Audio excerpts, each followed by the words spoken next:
Hello, everyone, and welcome to the Cardinals Stadium for CTN's live coverage of high school football. North Metro showdown between the Coon Rapids Cardinals and the Champlin Park Rebels. Joe Young, Howie Shapiro up above the action. And Howie, Coon Rapids team that saw a lead disappear last week and fell to 1-2.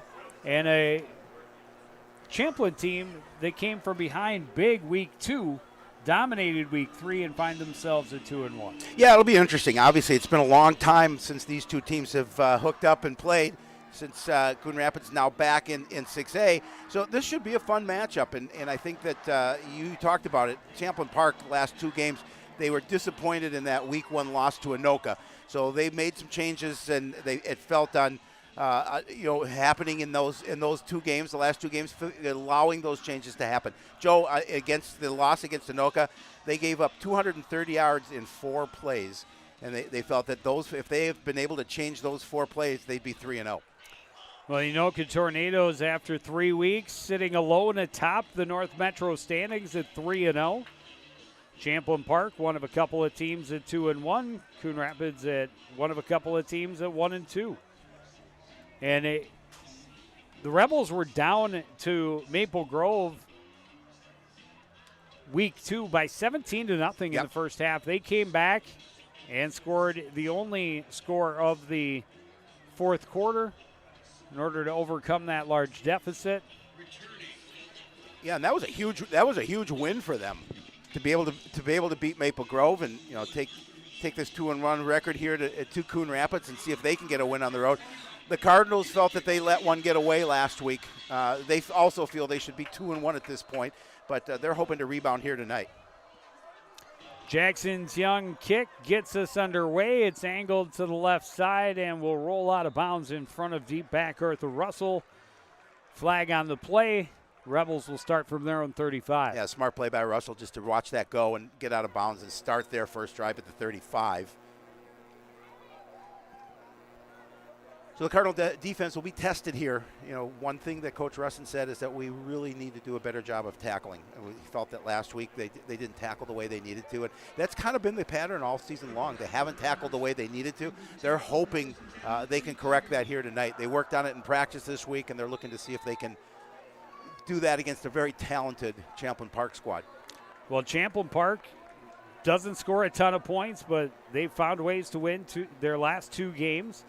Run the ball, throw the ball. They are going to bring a pretty balanced attack, and they have a number of different guys who will get involved. Russell leads the way rushing for him with just over 200 yards. I'm not positive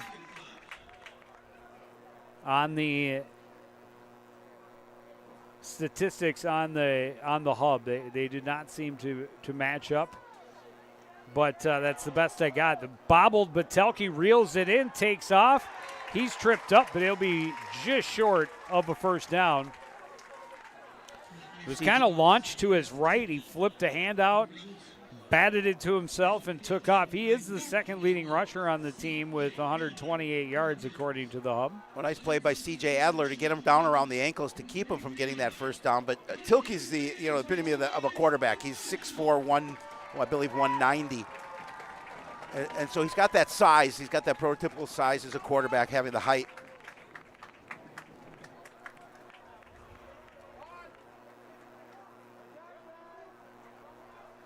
Third and very short. They caught the Cardinals to jump, got themselves a free first down. Adler's pleading the case that there was movement on the offensive side of the ball, but the officials will not agree with them.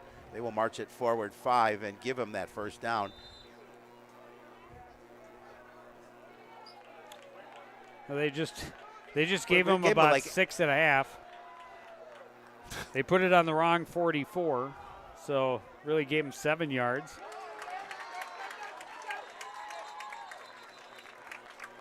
And I was going to compliment the tackle there by Lofton Ogroski, but Russell just kept his legs moving, and he needed some help to get him finished off and out of bounds. Well, the key thing is that they're wrapping him up and not letting him get that forward momentum here early on. No gain, 2nd and 10 from the Coon Rapids 49-yard line. Play action, Telke throws left, complete to Luke Gilk. Gilk has some blockers out front, a big gain down to the Coon Rapids 20-yard line. Yeah, it's a nice fake, and the defense went the other way. And then there's just a quick throw to Gilk, and Gilk did the rest with his legs, doing a nice job of going downfield, picking up some nice yardage on the play. 29, and at the Coon Rapids 20-yard line are the Rebels, threatening to score here very early in the first quarter.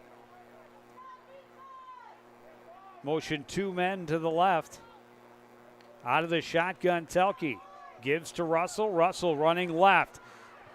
Gets around the corner and picks up about 7 before being taken out of bounds. Again, good job at the point of attack by the offensive line for Champlin Park. They're just really doing a good job of winning their blocks.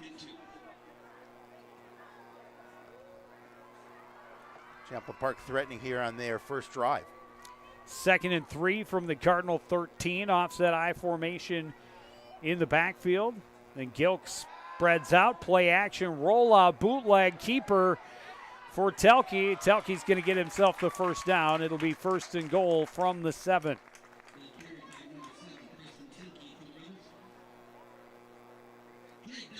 Telke with a nice run to pick up that first down. And again, he runs It's a big quite kid. a bit. Yep. A lot of run-pass option plays like that one. Gilk, the man in motion. Handoff goes to Russell right up the middle across the 5 before he's stacked up and pushed back. A gain of 2. Oh, this will test the defense here down at the goal line.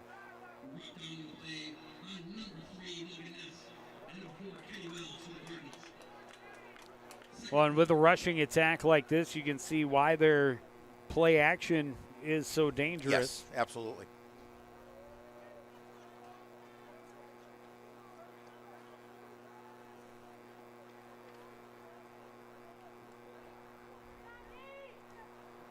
Man in motion is Borboom.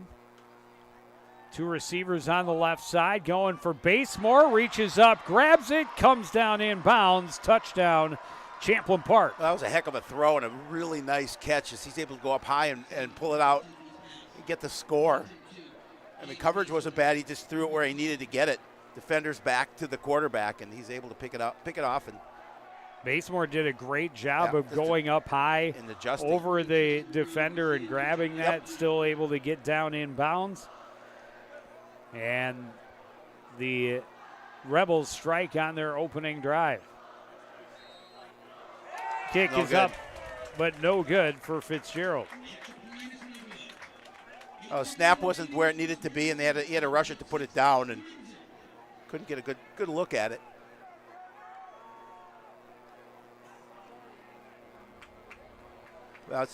Cardinals did not want to see giving up that touchdown the very first drive of this contest, but Cardinals offense is going to have to come back and see what they can do. Well, a 65-yard drive on 8 plays. Took a little bit more than 3 minutes off the clock.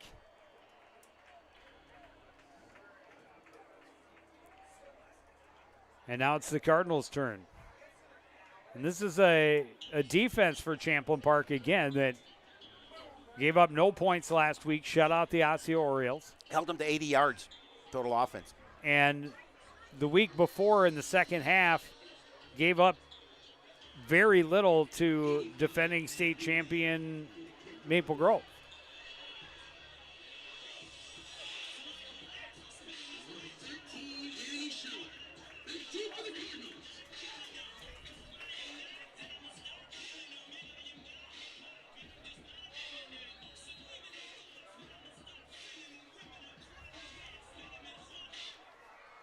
High, short kick, bounces on the left side and out of bounds. And the Cardinals will start at the 35. Now, good field position to start their first drive of this contest. No time spent on kickoffs. No time off of the clock None. on either kick. both straight out of bounds. Start at the 35. You could just eliminate the kickoff altogether. And some teams, if given the opportunity, would do just that against the Cardinals because of the threat of Kaijon Cummings-Coleman. Maddock getting the start for the second straight week. Starts out of the shotgun, handoff to Scheller, and he is swallowed up in the backfield, a loss of a yard. Yeah, good job by the defense that time, just following the ball carry. And I was talking to Coach Russin today, and I thought Danny had a nice game last week in that loss, and he's looking to build off that momentum from a week ago. Well, most of his yardage last week came on one play. Right. He showed the explosive speed if they can get him into open field, but if he never has a chance to get his legs moving like that play. Empty backfield now, 5 receivers for Maddock. Looks quick to the right side. Pass is complete to Braden Waldron. That'll set up a 3rd and manageable.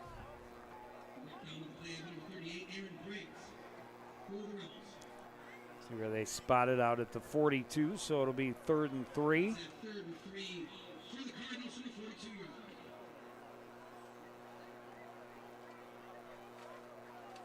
Harold Berry and Ogroski, the receivers wide to the left.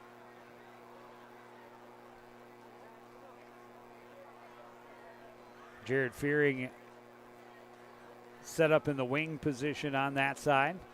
Play action, Maddock chased, steps up, going to run for the first down himself as he gets across the 45 and close to the 47. Yeah, Maddock at that time not hesitating to run the football and gain that first down. He realized the only opportunity he was going to have with that blitz coming at him is to step up in the pocket and try and do it with his feet. And he's able to move the chains. It's a big first down after the loss on first.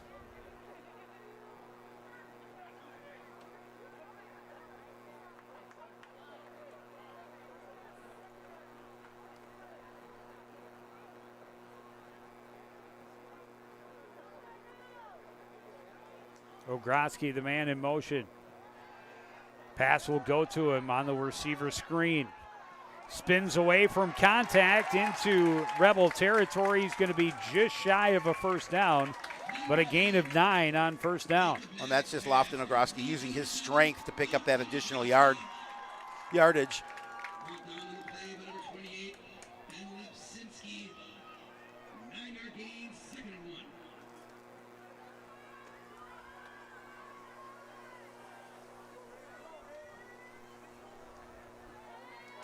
Three receivers on second and short. Maddox still out of the shotgun, has Danny Scheller in the backfield with him. He switches over to the right side. Flanker is on that side as well.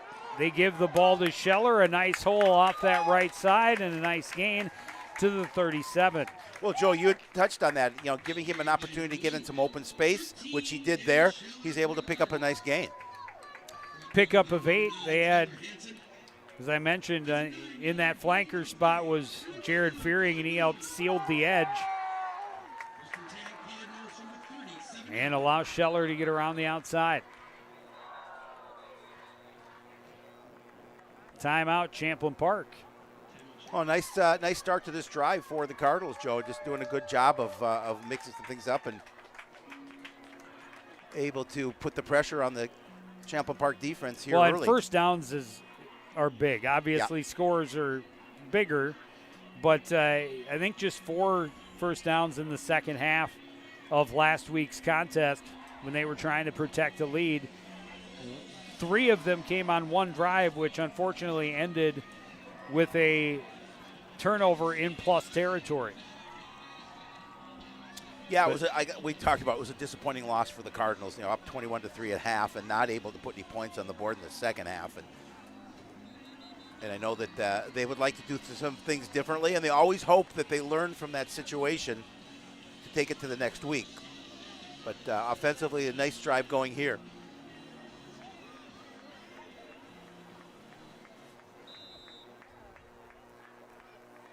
Champlin with an early timeout just midway through this first quarter. Ogroski goes in motion. 3 guys on that right side. Throwing left, though, complete to Harold Berry for a first down. You know, Harold Berry's another one of those players I know that Coach Russell would like to get a little more involved.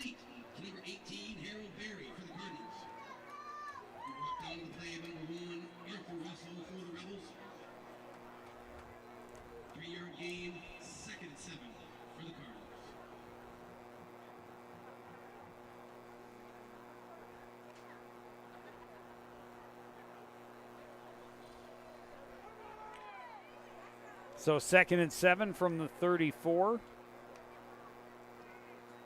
Play action. Maddock rolls to his left, still looking. Now throws, has Berry behind the defense, makes the catch. Down at the 1. Who was he touched? Oh, it's he's down. Yeah, in high school, you're down. That was a nice adjustment by Berry. I thought Maddock was maybe going to take off and try and run. But nice throw over to Berry, and Berry's did a really nice job of hanging on to that football. And the Cardinals are knocking on the door. Great catch on the doorstep. Looking to answer and try and tie the game with a touchdown and possibly take a lead with a successful extra point. Maddock out of the shotgun as the flanker, Ogroski on the left. He's going to do a little play action, pass complete to Ogroski for the touchdown. Yeah, just a really nice drive for Coon Rapids. And, Joe, they needed that after giving up the opening score to Champlin Park, and especially coming off that disappointing loss last week. They needed a little bit of momentum, and they got it here on drive number 1. And they did it without Kaijon Cummings-Coleman on the field. They did.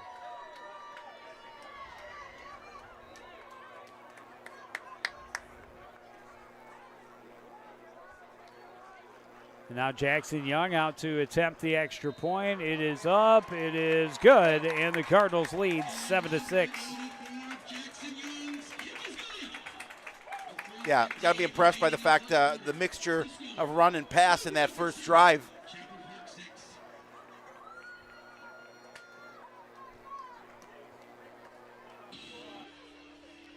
Nearly identical drives, really. 8 plays, about 3.5 minutes. 65 yards because both teams started at the 35 after a kick out of bounds.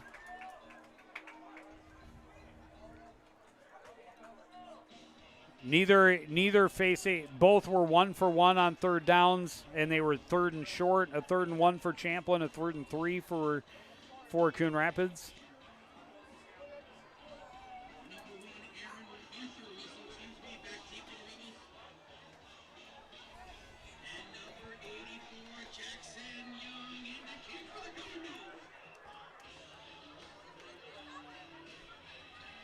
Well, now here's the test for the Cardinal defense. See if they can stop Champlin Park on drive number 2. Well, the Cardinals defense has had trouble against the run all 3 weeks. Absolutely. This is another team that runs the ball very effectively, averaging about 5 yards, a little better than 5 yards a carry through the first 3 weeks of the season. Young with a boomer. Basemore had it and lost it out into the end zone and a touchback. Well, he's fortunate that ball went into the end zone.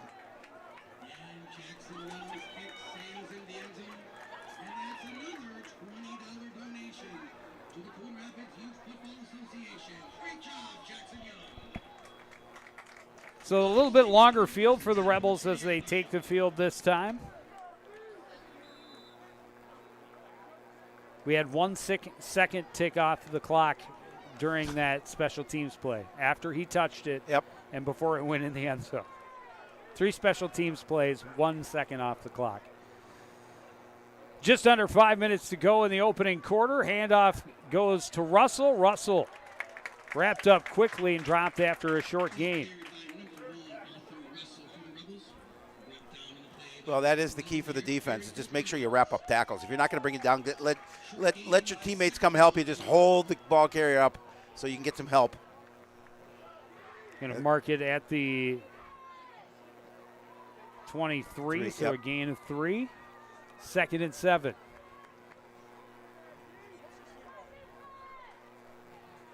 Handoff goes to Russell again, running to the left side, tripped up and stopped for no gain. It'll be 3rd and long. Yeah, again, just really good defense. I mean, it's all won by that battle up front. DeMont Jones with the tackle, just really doing a good job of getting in there and getting around the ankles of the ball carrier. So it puts him in a 3rd and long situation.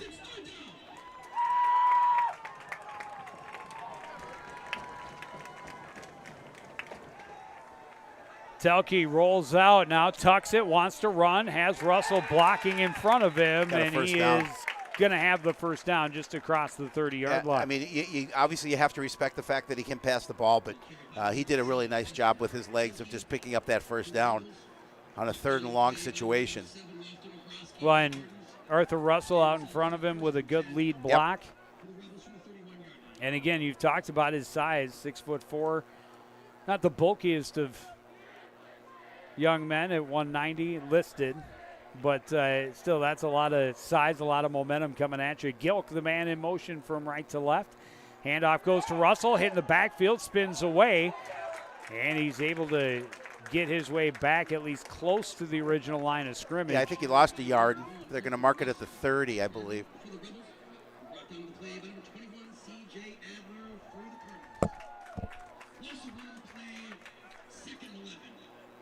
It was a little scary when he broke loose of initial contact and ran into his own blocker. That kind of helped keep him in the backfield for the Cardinal defense to get more numbers. 2 receivers on the left for Telke out of the shotgun. Gilk motions over to the right. Telke rolling to his left. Throwing on the run. Has a man behind the defense. The catch is made deep into Cardinal territory.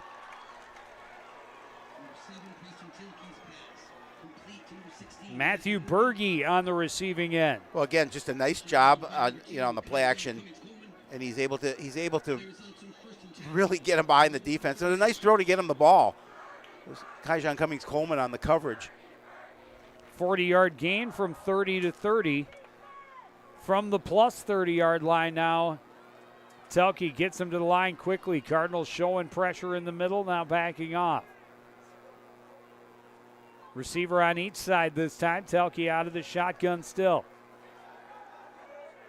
Sets up the little screen to the flanker, Gilk, and Gilk's going to have about 8.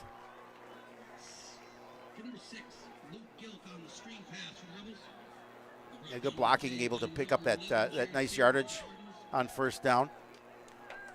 Makes it 2nd and 2 for the Rebels, the 22-yard line.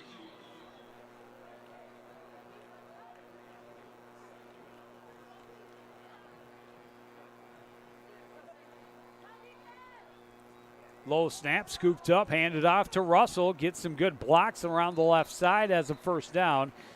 Knocked out of bounds just about the 15-yard line. Again, the Rebels doing a good job up front, really controlling that line of scrimmage. Well, you talked about the fact that they do love to run the ball, and Cardinals' Achilles heel on defense has been against the run so far here this season. 1st and 10 from the Cardinal 14. Handoff, Russell looking for room up the middle, trying to stretch it outside. Good pursuit that time and only a short gain. And I think that's what Coach Russin was preaching in terms of pursuit of the ball. But when you get to the ball carrier, wrap them up.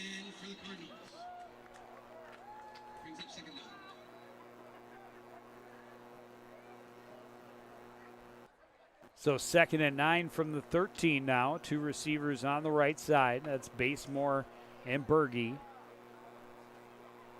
Russell in the backfield. Telke wants to throw. Passes picked off. Going back the other way with a lot of room to run is C.J. Adler. He breaks the tackle and finally tripped up at the Champlin Park 20-yard line. Wow, that's what the Cardinals needed, is a break on defense, and they got it there. Really good job of blocking downfield to pick up that additional yardage, but that's a huge defensive play, and you're deep in Champlin Park territory. Went off the hands of the I don't know if Russell was the intended receiver. I think behind him was Berge, who I think the pass was intended for, but he didn't understand that, and he reached Nope. out, got a piece of it, and that kind of popped it up. Adler makes the interception and tack on some extra yards for a penalty. Now Cardinals will take it.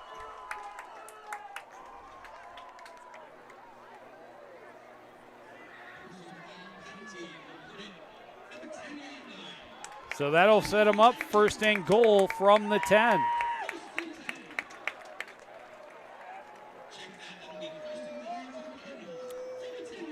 And number 2 checks into the backfield for the Cardinals. Yeah, first time tonight.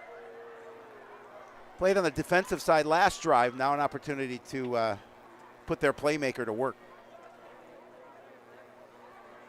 And it's dangerous when you line number 2 and number 7 up on that one side. They're both up top on the right. Maddock rolling that way. Now back the other way. The pass complete to Fearing. Fearing going to gain about 3 before being dragged out of bounds.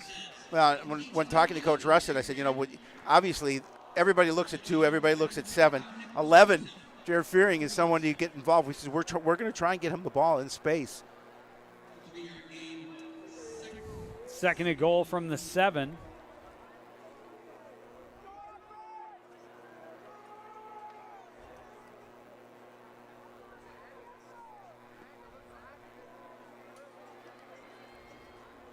Handoff goes to Scheller, cuts back, a little bit of a hole. He's inside the 5 to the 4. It'll be third down.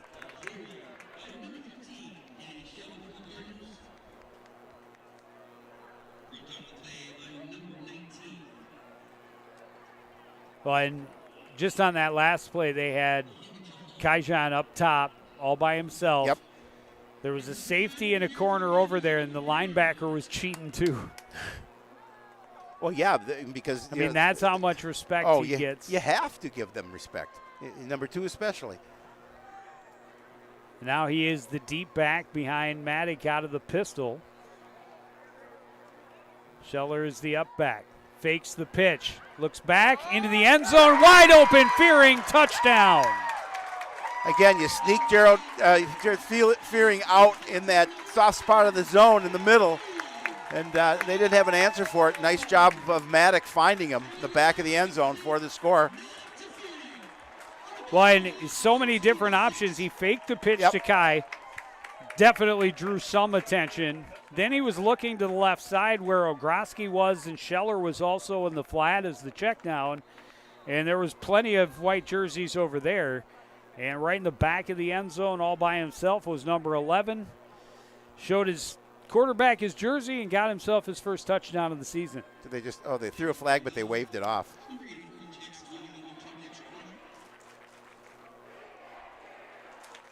Jackson Young trying to make it a 14-6 lead for the home team with less than 30 seconds to go in this opening quarter. Kick is up, it is good. And the Cardinals lead by 8. Really impressive drive. Nice pass from Maddock. Well, but the difference 90 seconds can make. Absolutely. That's 3 plays. Champlin Park was threatening to go in. They're at the Coon Rapids 13-yard line. A turnover with a great return. Great return. And then 3 plays later, you're in the end zone and you're up by 8. 109 off the clock. 3 plays to go 10 yards for the score.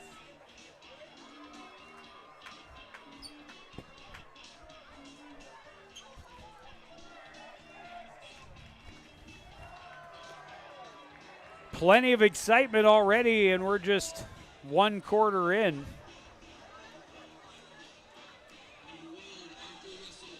"11 minutes and 34 seconds in, really. Jackson Young able to boot it to about the 1 last time. Russell mishandled it and went in the end zone for a touchback. He'll put another good boot on it. This one Russell has measured at the 5.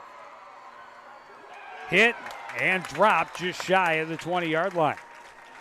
Good downfield coverage. Yeah, great. I mean, special teams are so important, and you saw the Cardinals special team doing a really good job against a running back who's explosive, a returner who's explosive. I guess they will give him the 20, so no better, no worse than a touchback. 19 seconds remaining in the opening quarter.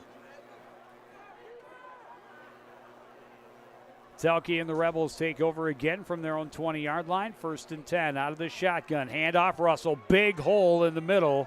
He has a nice gain, picks up about 9.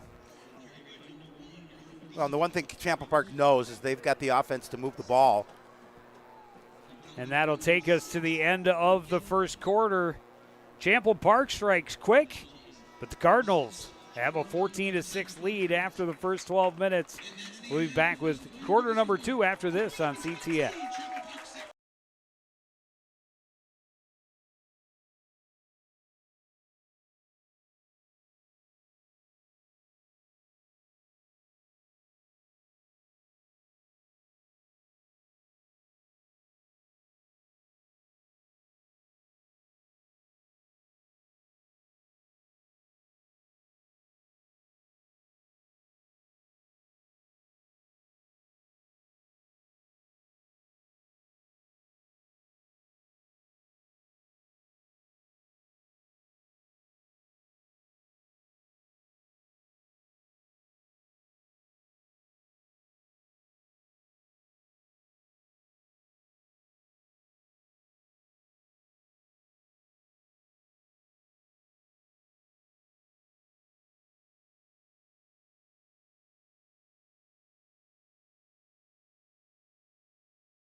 Back at the Cardinals Sports Complex, Coon Rapids leading Champlin Park as we start the second quarter. Rebels with the ball. Handoff goes to Arthur Russell. Big hole.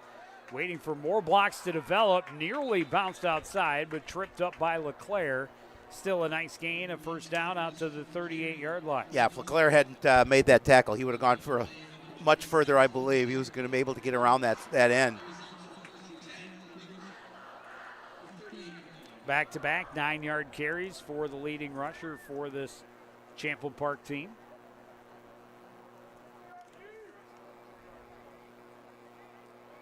Eleven carries for 44 yards, so averaging 4 yards a carry tonight. Another dropped snap. Telke in a lot of trouble, trying to run all the way around the near side, and does, and ends up gaining a couple of yards before being chased out of bounds. He's got some speed. He's able to get away from a defender and pick up some positive yardage on what looked like play that was going to be a loss of yardage. Out to the 44-yard line, a gain of 6.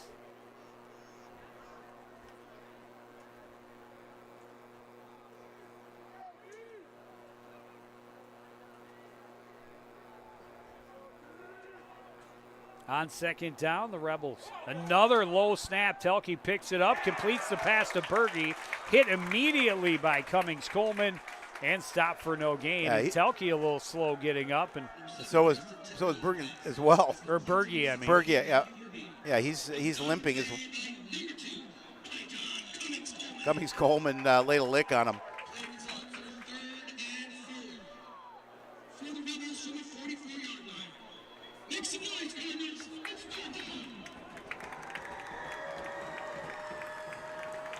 So Berge, the leading receiver for this squad, heads to the sideline on a crucial third down. His team trailing 14-6. Telke pumps, now chased, runs to his left, tripped up and sacked. Getting there first was Jacoby Peterson. Yeah, Jacoby Peterson's had a nice season for this defense.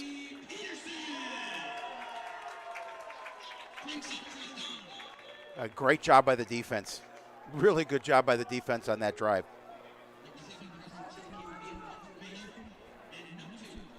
Telke also handles the punting duties for the Rebels. He'll stand at about his own 25-yard line. Kaijan Cummings Coleman is back deep to return. See if they kick it away from him. Another low snap, skips to Telke, able to get it up, get a good punt. It's a nice boot. Angled toward the sideline and stayed in bounds a while before running out. And that's a great punt from Preston Telke. Cardinals will start backed up deep in their own end. A little pressure on the Champlin Park defense here because Cardinals able to move the ball. They're looking for a stop. Well, drive number 2, not really fair to judge against the defense. No, they started I understand. at the 10-yard line. They did. But nonetheless, that first drive was very good. Had a rhythm I don't think we've seen, at least didn't see much of last week.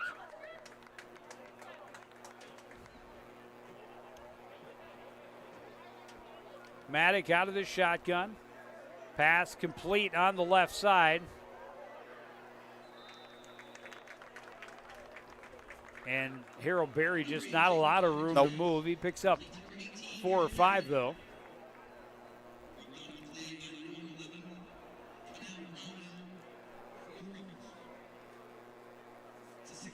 Oh.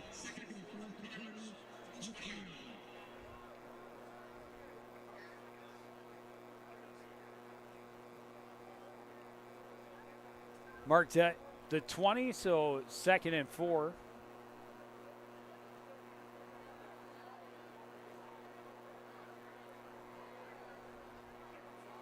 Fearing shifts from left to right.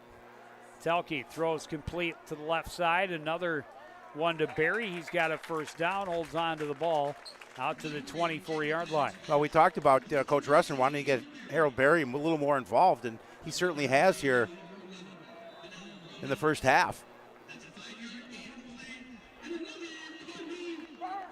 Well, 6 yards on the first one, 5 yards on this one. They'll take it all day long.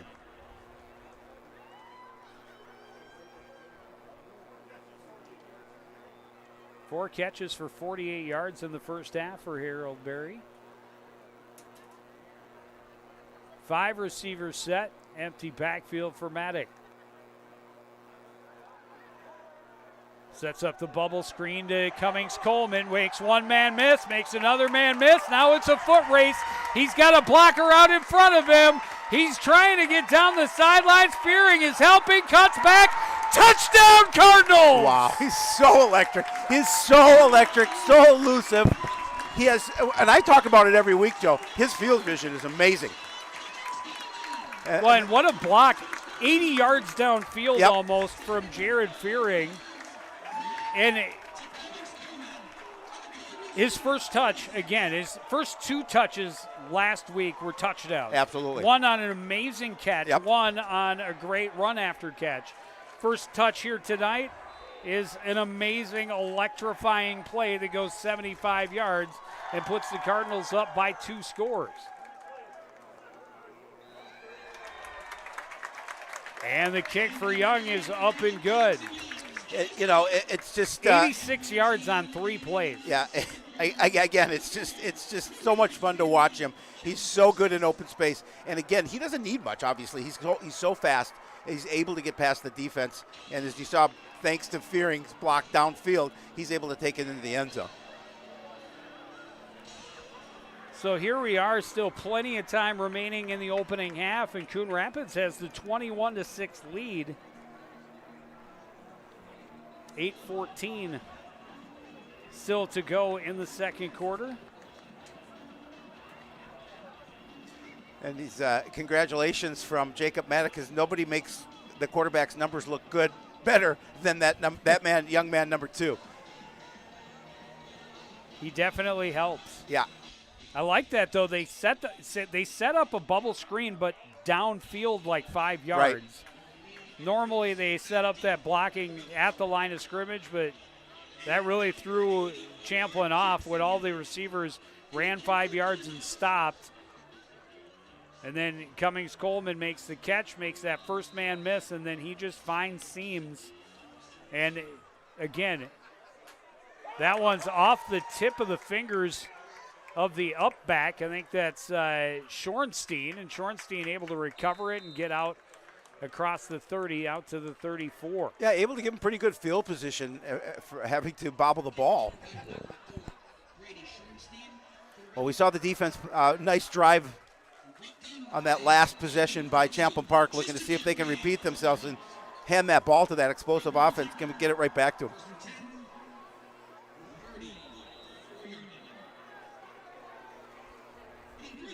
The 34-yard line is where they will start this time. A turnover and a punt, their last two possessions after an opening drive that marched right down the field and ended in the end zone.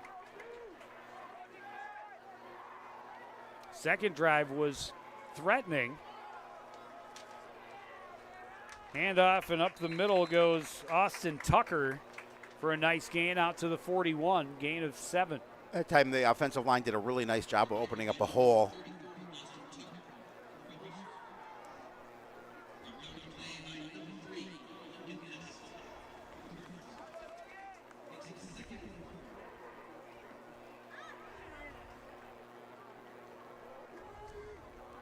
Tucker still in the backfield with Telke. Gilk is the man in motion. Handoff goes to Tucker. Hit in the backfield and Peterson dropped for a loss. Jacoby Peterson with a sack and now a TFL. Nice first half for him. Well, you know, when you feed off your offense, the defense here is firing off the ball, doing a really nice job. And another big third down. Bigger third down, I think, here if you're Champlin Park's offense. Find themselves trailing 21-6. They got the man to jump. And there's the flag. It took a minute. I'll give him a first. Yeah, those things hurt. Those are the kind of penalties that those hurt you. That, you know, when you're, especially when you've got that momentum, your defense is playing well, and they give them a first down here. You got an opportunity for some 3 and out when you're up 21-6 in the first half. So a fresh set of downs for the Rebels from their 45.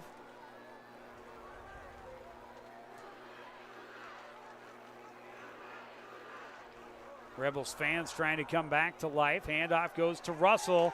He is met in the backfield and forced backwards, a loss of 4.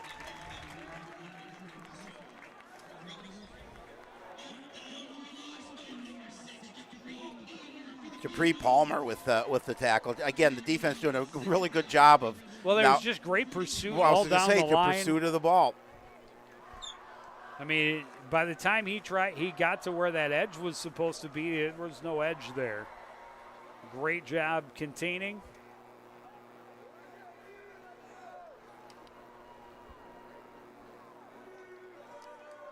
Second and long.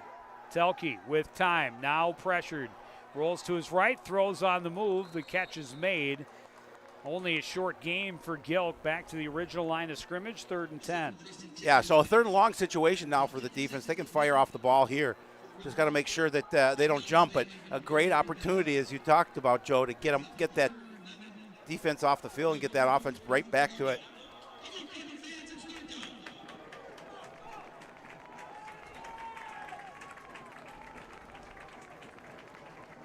Telke on 3rd down. Rolling to his right, tucks it. He's going to run. Nobody on that side. He's got a first down and more. Tripped up inside the 35.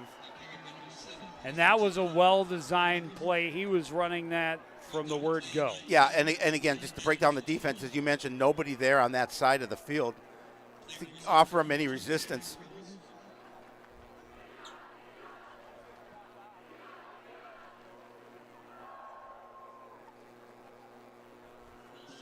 Minute there, I thought they were going to give him a real favorable spot. Yeah. I think the 30 even is a little bit favorable, but a nice gain, and they're going to give back 5. It was a 25-yard gain on 3rd and 10. You know, both teams giving yardage back here so far tonight.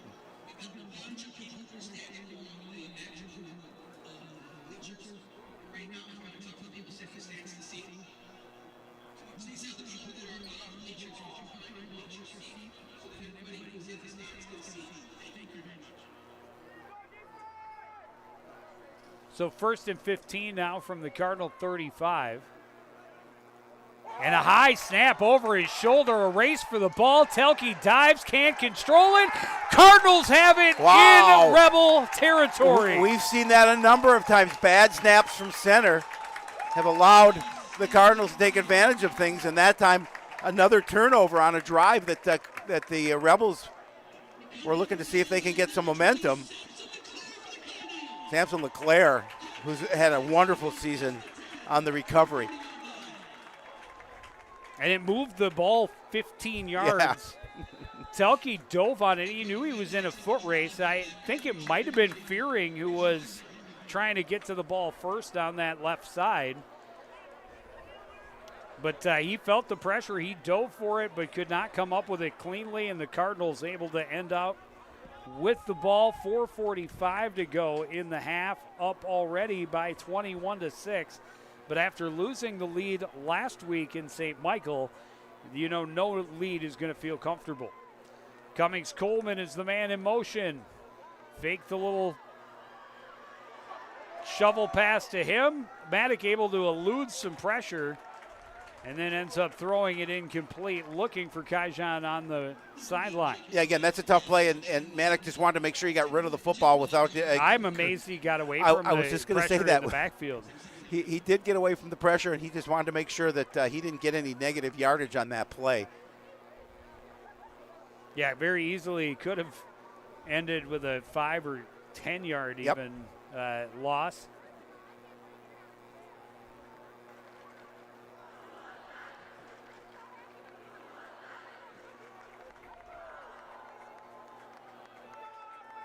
Three receivers now on the right side this time. Handoff goes to Scheller, able to get past first contact and now driving against 3 or 4 defenders, able to push forward a gain of 3. Yeah, that time good pursuit by the Champlin Park defense to really bottle Scheller up and not let him get around. Now you put him in a third down situation. Obviously 4 down territory here. Clock is ticking. We're almost to the 4-minute mark here in the second quarter.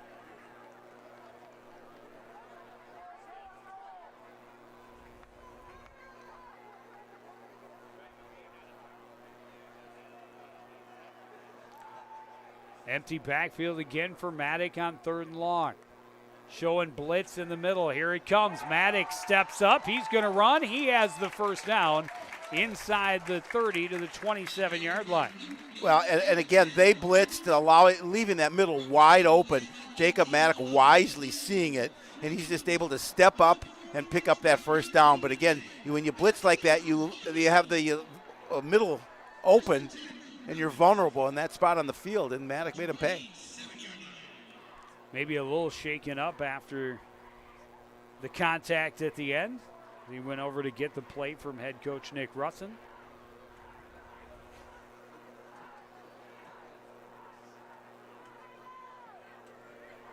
First and 10 from the 27. Timeout Cardinals. Yeah, things didn't materialize the way they wanted to, and head coach Russin said, let's take a timeout and talk about it, make sure we're all on the same page. They're up, as you talked about, 21-6, a nice healthy lead. But you hearken back to that game where they had a 21-3 lead at the break, and were not able to get that win. They want to be able to put Champlin Park away here early and really put the pressure on them once that second half starts. And this is an important drive for them, because if they can score here, Joe, they really have a healthy lead. Especially when they receive the kickoff to start the second half. Yep. So a great opportunity to possibly score on each half of the break and find yourself up really big. But you got to focus on getting to the end zone with this drive first. Finish off the half strong. And yeah, they could not get any rhythm going at all last week against St. Michael. Well, I want to give a shout out to my buddy Mike Schuno, who watches every single week. He's the president of the Joe Young fan club, and we appreciate that. Mike, and former coworker who I miss dearly. And the answer to your question, yes, it's a beautiful night for football. It's always a beautiful night Yep. for football. 1st and 10 for the Cardinals. Maddock going to step up again. Now wants to flip it and does to Scheller. Tried to cut back. Not a lot there. Gain of 2. It took a little time to develop. It allowed the defense to give pressure to Maddock, and as he realized, just a little flip, but there was another defender there. Scheller really not able to garner much. Well, the clock clearly in the Cardinals' favor. Yes. Yeah, exactly. They're happy to let this clock continue to run down, especially, Joe, as you mentioned, that they're going to get the ball to start the second half.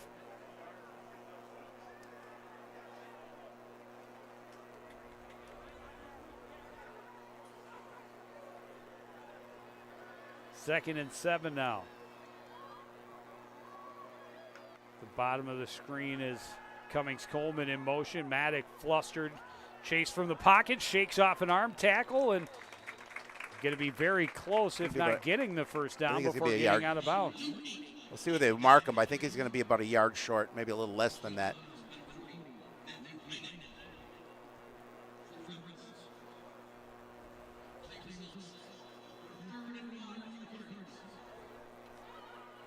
Be 3rd and less than a yard from the 18.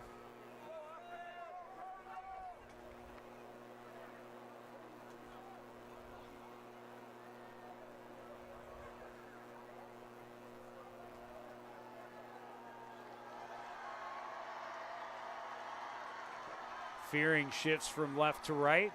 Handoff goes to Scheller in the middle, met by a white jersey immediately, but able to force his way forward, get the first down to the 16-yard line. Needed 1, got 2. Yeah, approaching the 2-minute mark here in the first half. And the Cardinals, I believe, still have 2 timeouts They do. remaining.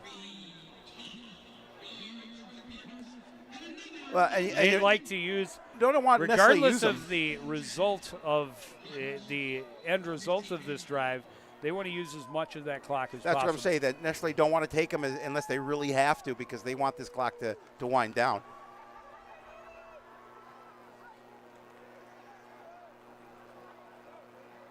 So 1st and 10 from the 16. Play action. Maddock with time, now steps up, wants to run, runs into some trouble, and takes it as far as the 11, a gain of 5. Don't mind that play at all. No, just watching Coach Russin on the sideline, kind of keeping an eye on that clock.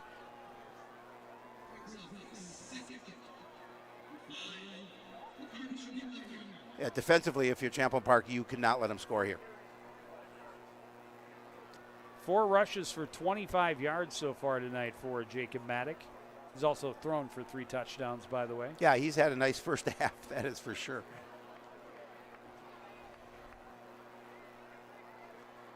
Second and 5 from the 11. Maddock throwing, end zone, a little too high, looking for Lofton Ogroski. And dangerous because Brady Schornstein was in the back of the end zone with him. He was there. That stops the clock with 45 seconds basically remaining here in the half. And again, Cards really want to put points up before the break.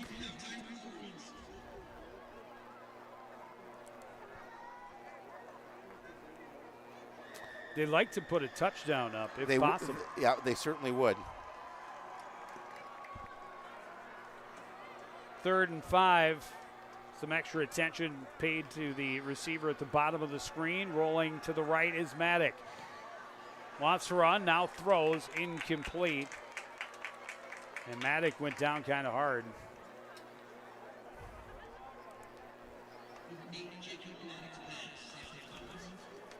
So what do? Do you run your field goal unit out here at this point? So what, 29-yard field goal attempt from here? Yeah, I mean, he was being chased that time by Nicholas Joseph, who's just 6'3", 255. Just. Yeah. And when that young man throws you to the ground, that's gonna hurt a little bit. Cardinals will line up to go for it on 4th down. possibly just trying to get him off sides and then call a timeout. There's the timeout there.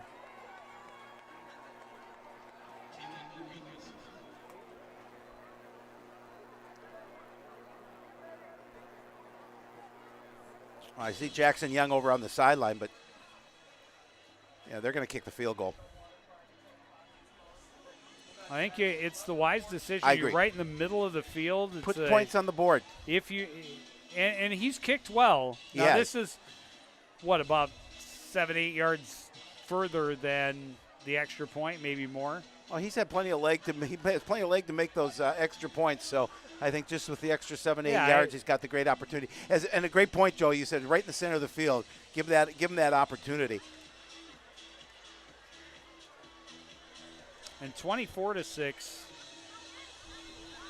And you get the ball back to start the second half. And 24-6 means you're at least 3 scores. Correct. No, they're going to keep the offense out there. They thought better of it.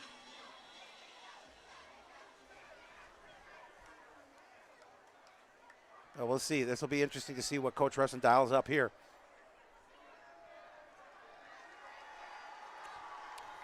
Two receivers on each side for Maddock on 4th down. Looking, scrambling, now throwing, end zone, There's incomplete. a flag. Yep. Flag comes in. Cummings-Coleman double coveraged. And he got sandwiched as they all went up for the ball, and the Cardinals are going to have a free set of downs.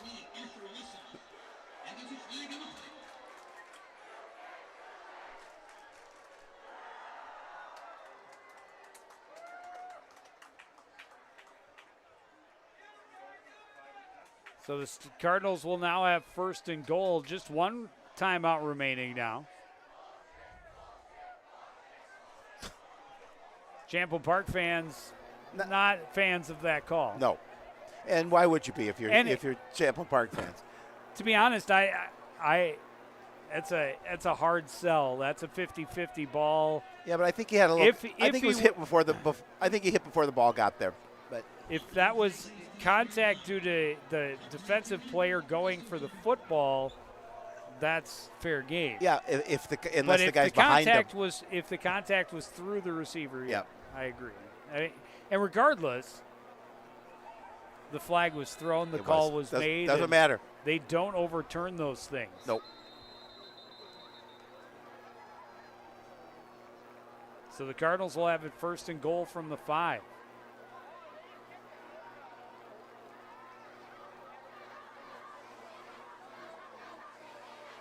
We have somebody on the sideline from the Champlin Park side giving the officials the business.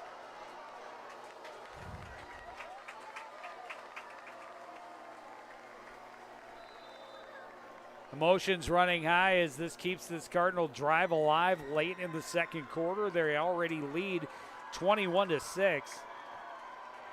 And again, they'll get the ball back after the half. Plenty of time from this part in the field, 33 seconds if you manage your time right.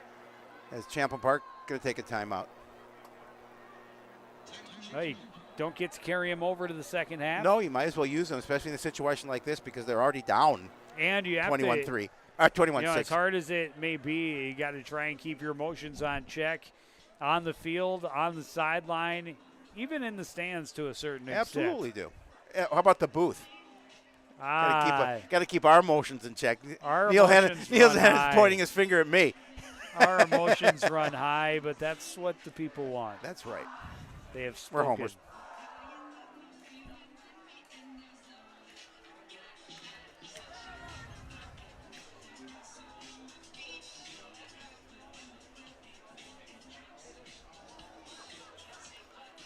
So what do you do? They clearly have tried to get the ball to Cummings-Coleman a couple of times here when they're in sniffing distance of the end zone. Watch for number 11. But, yeah, number 2 and number 7 are drawing a large crowd every snap. Fearing's at the end of the line blocking, but let's see if they can find him. Rolling is Maddock. There's a flag. It's coming behind back. The play. And the flag, I think, will be. There's taunting. There's taunting on the defense. And that's a flag. That's a You stupid can't- penalty. That's yeah, especially really after stupid. he got stopped. Yeah.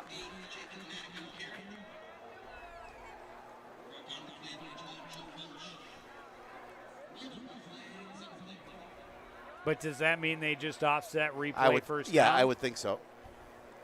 Or does the taunting, does it occur differently because one was in play and one's One was a dead ball was a dead foul? ball. Well, we'll see. Only the men in stripes can, men and one woman in stripes tell us. Yeah, and unfortunately no microphones. So. No.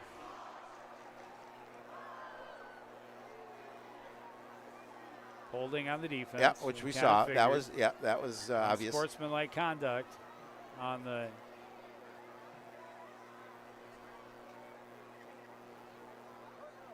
personal foul. Yep. For unsportsmanlike conduct. I bet they just replay the down.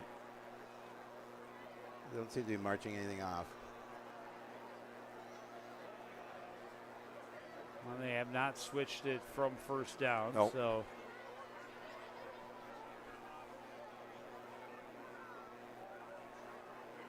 well, they are going to march it off against the Cardinals for. So what do you? Unless you're marching off 5 and then giving half the distance. They have marching off 10.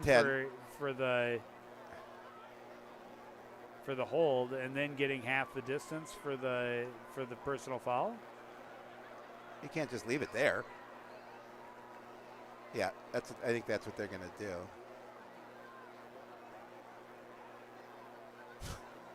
So if they mark it at the 15 or they put it at the 7.5.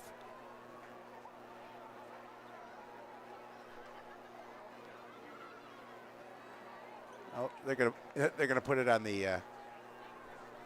Yeah, it looks like about 7.5. 7.5. That's what I thought. First down. All right, here we go. Boy, That's crazy. This half has just flown by until this last Exactly. minute and a half has been really slow. All right. And what, another timeout? again, they can't take him to the locker room with them. We're going to run out of film. Film. We take it back to the studio for processing. That's right. We got to take it to the little photo booth down the block. Oh, the little Kodak. Kodak photo booth. Much of our audience just went, "What is Kodak? Photo? Look it up, kids. What's a photo booth? Is that what you have at parties and stuff? And it kind of is in a way.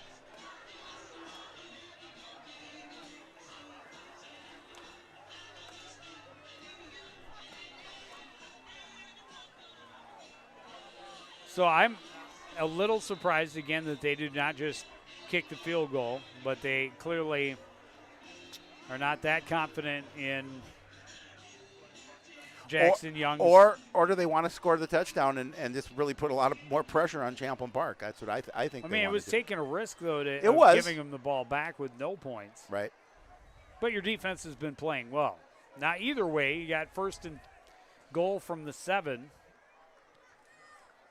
Kaijan, the man in motion, swings behind. Fake the pitch to him. They give to Scheller on the reverse. He wants to throw, now wants to run. He's going to come back to his left. Still looking to throw, and then just kind of I'll call timeout here. Flipped it out. And well, Scheller's a quarterback. Scheller played quarterback, for the team. I can't remember what team he was on last year. Would have been maybe the because he's a sophomore this year. The freshman team probably. Either way, that play just absolutely backfired in a most displeasing way. I think Scheller was trying to kind of flip it and see if he could get it as an incomplete pass. But now from being in a wonderful position, the Cardinals' position now no timeouts. 8 seconds left. 8 seconds left. and they're out at their 18.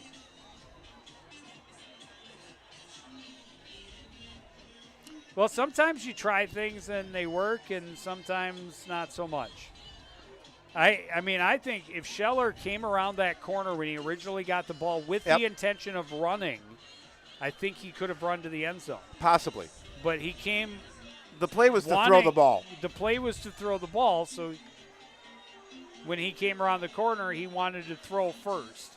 If run was first thing on his mind, I think he may have been in the end zone or at least halfway there. Definitely not 10 yards back, as the case is. Second and goal from the 18. Maddock throwing to the left. Caught! Touchdown! Lofton! Oh, Gross. No, that was Jared Fearing. That was Fearing. Again, his second touchdown of the game. He had talked about it. We're going to get Fearing. See if we can get Fearing involved a little bit more. That was a nice throw. Perfectly placed. Yeah, that was a nice throw. He made a nice adjustment on the ball. And Young on to attempt the extra point.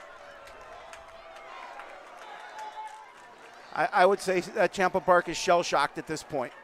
Did not expect to be down 28-6 at the break. No, they did not, but do not start to breathe easy if you're a Cardinal or a Cardinal fan.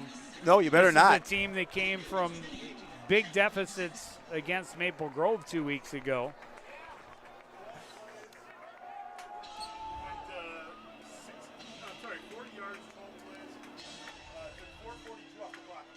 4:42 off of the clock, 12 plays, 40 yards. I mean, that's 12 plays. Really just wound this time down. Yeah, just 3 seconds left in the first half. A nearly perfect first half for the Cardinals. A couple of turnovers and a forced punt on defense. Now the key is, Joe. Offense has found the end zone 4 times. Did we learn from a week ago, being up big at the half, to not let happen what happened in the second half to them last week?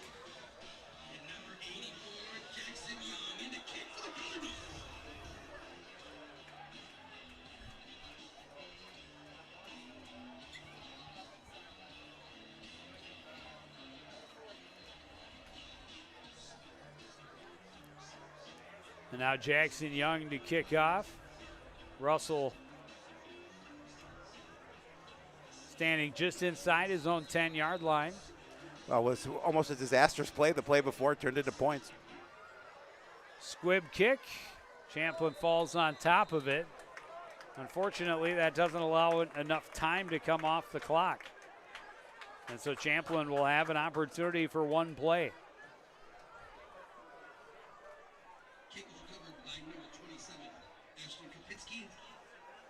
They will have it from the 47. Well, now you play your prevent defense here because it's going to be one play and they're going to try and go to the house.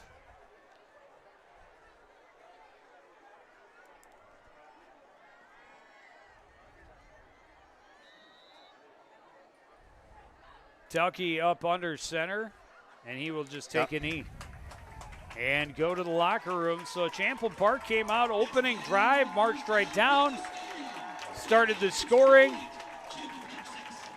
And since then, 28 unanswered points from the home team. They lead 28-6 as we hit the half. We'll be back with the second half after this on CTN.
Hey, let's give it up to our sideline cheerleaders and our mini Coon!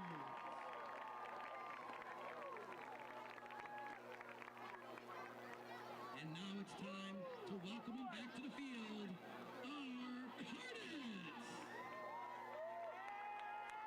Our Cardets dance team captains are Tia Tran and Ella Fowley.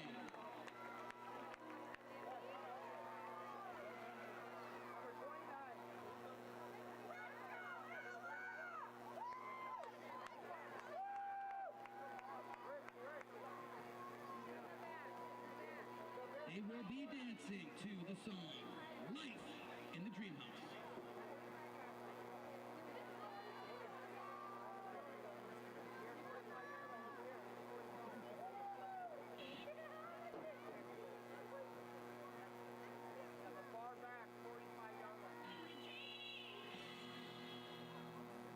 Remember, project fabulous.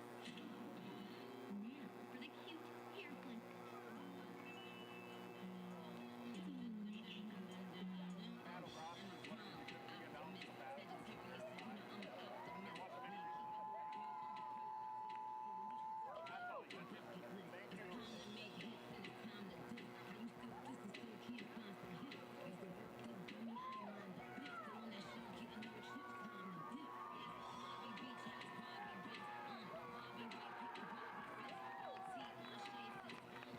I'm just trying to find out when the new stars come in.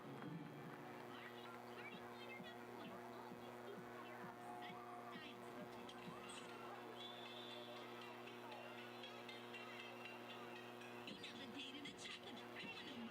Off of the internet. All that kiki and I internet. All my me, I ain't good at that back. Long ass we moved down my back. I want a picture with a baseball bat. Don't like when I talk like that. Please don't bark, cause minute bite back. Then I pop, then I pump. Down, stand up. Go sit down, put your hand on this. A model needs to master the quick change. And now we dance. Jackie on it.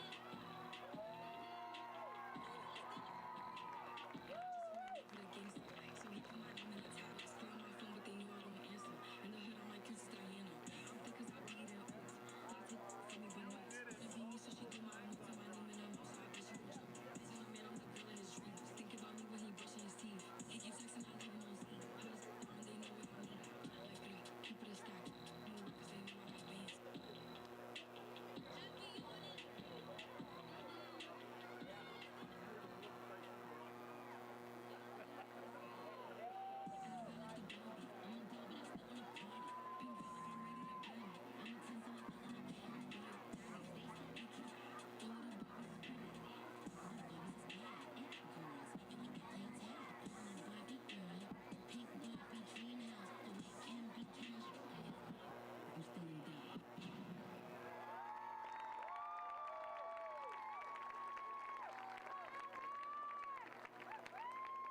Hey, let's give it up for our Coon Rapids Cardets dance team! Keep your eyes out for info on tryouts for the competitive dance team season here at Coon Rapids High School. Great job, dancers!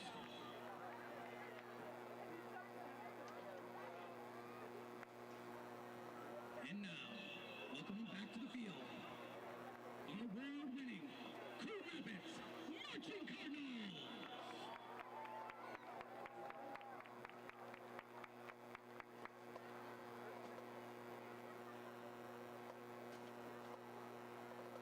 The Marching Cardinals are proud to present their 2023 show, Nevermore. The performance draws us into the dark world of The Raven, written by Edgar Allan Poe. Follow them on their journey that takes us from a quiet study into descending chaos. Nevermore features the music, Uninvited by Alanis Morissette, Blackbird by the Beatles, The Sound of Silence by Simon and Garfunkel, and 160 BPM by Hans Zimmer from the Da Vinci Code soundtrack.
Drum major, Morgan Schumann. Is your band ready?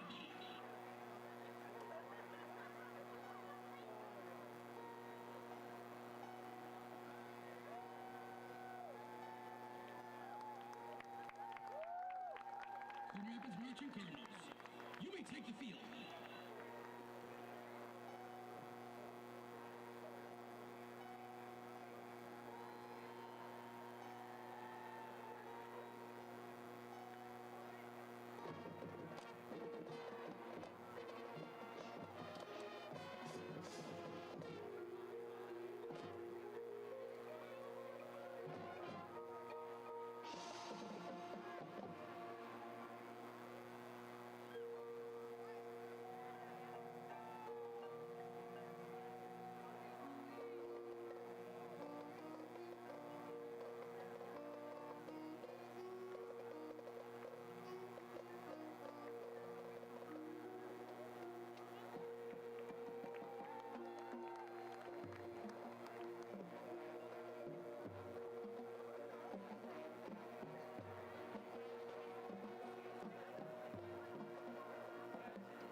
Ladies and gentlemen, give it up for your award-winning Coon Rapids Marching Cardinals. The Marching Cardinals are traveling south to Waseca High School tomorrow for competition. Cardinals take the field at 6:25 p.m.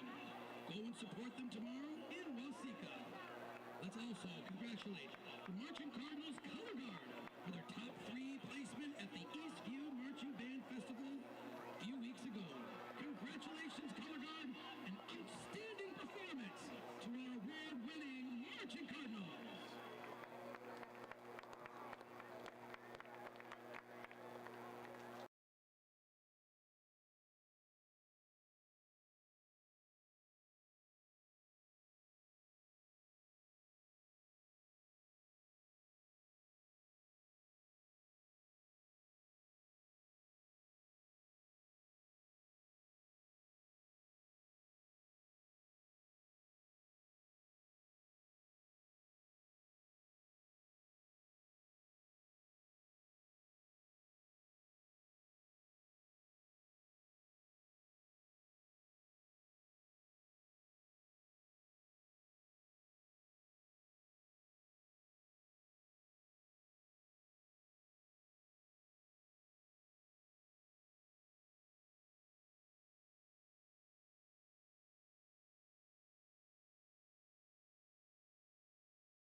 Back at the Cardinals Sports Complex, just about ready to get the second half underway. Coon Rapids leading Champlin Park 28-6.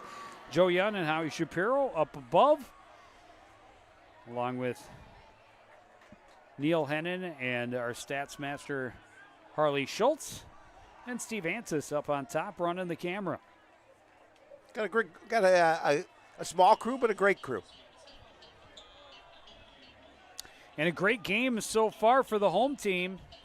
Forced a couple of turnovers on defense, 28 unanswered points after Champlin scored on the opening drive of the contest. Similar numbers through the first half, 199 total yards for the Cardinals compared to 149 for Champlin Park. Rebels have had 9 first downs to the Cardinals 7. Turnovers 2-0 though. Always a crucial That's the key. number to be in control of. 5 penalties for 33 yards for Champlin Park, 4 for 25 for Coon Rapids. Think they'll kick to number 2? I'd be very surprised. Well, we've only seen 1 kick thus far.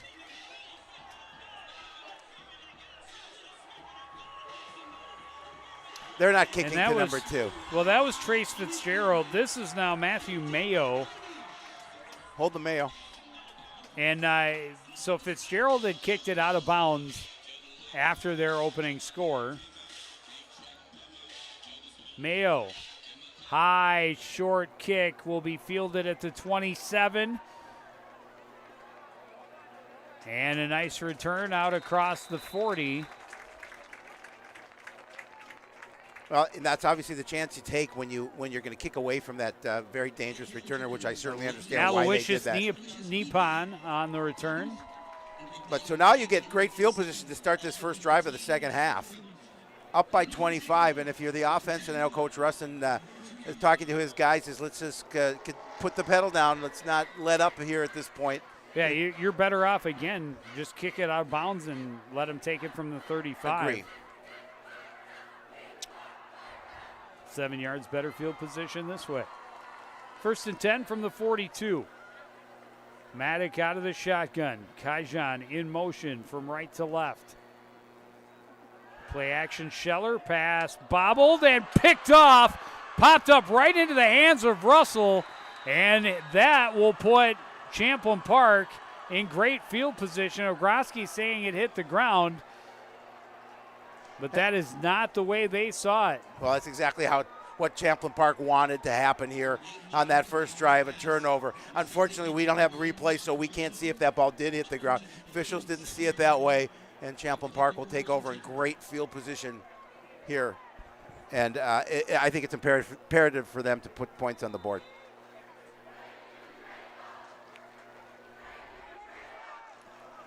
So the Rebels quickly onto the field. One play, get a turnover, and then another high snap reeled in by Telke. Hits the tight end on the right side. And Dreesy able to pick up a couple.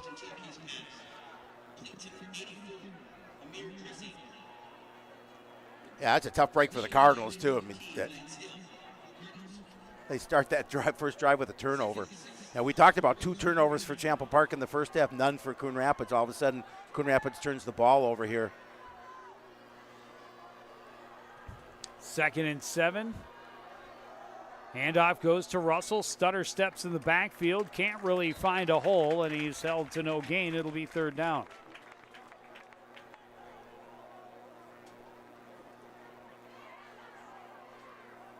Well, Jared Fearing looked like he was a little shaken up, but he's not coming off the field.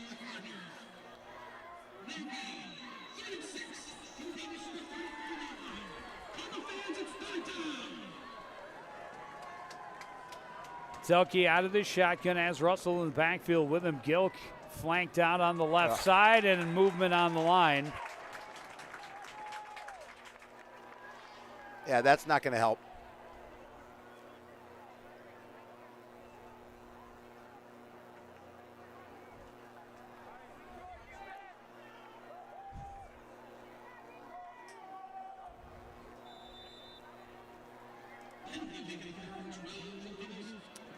So back him up to the 39, 3rd and 12 from there. Most likely 4-down territory unless maybe you go backwards on this play. But trailing 28-6 early in the 3rd quarter, Telke out of the shotgun. Looking to his left, little screen pass set up for Russell. He's got a wall of white jerseys in front of him. He's got a first down. Oh, it's a late hit out of bounds. Late hit out of bounds Yeah, will add to it. That was well set up, and there was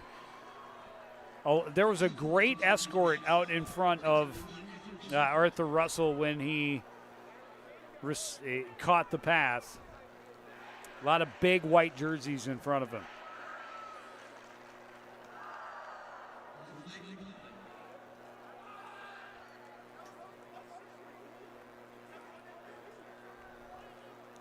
See, they're marking him out at about the 21. So half the distance. It'll be first down from just outside the 10-yard line. It looks like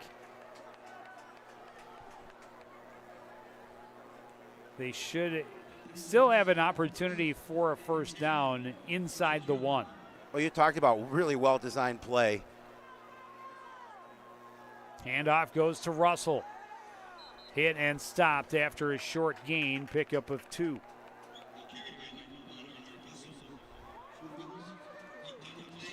And now here it's absolutely 4-down territory. Oh, for sure.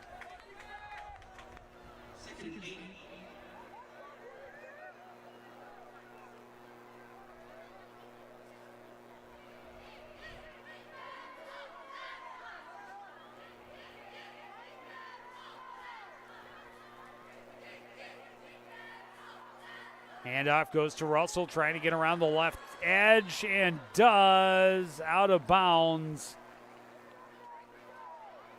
Very close to the 1-yard line. Yeah, it looked like they may have had him but again, a missed tackle by the Cardinals allows him to continue on and get around that edge.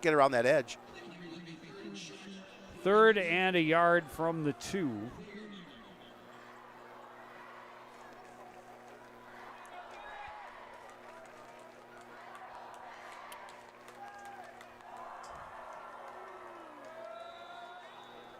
And a flag.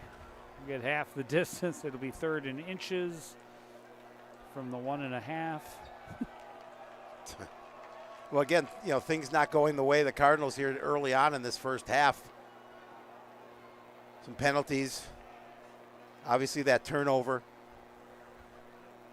And it's giving Champlin Park an opportunity to put points on the board here. So, yeah, it's like 3rd and 3 inches from the 1.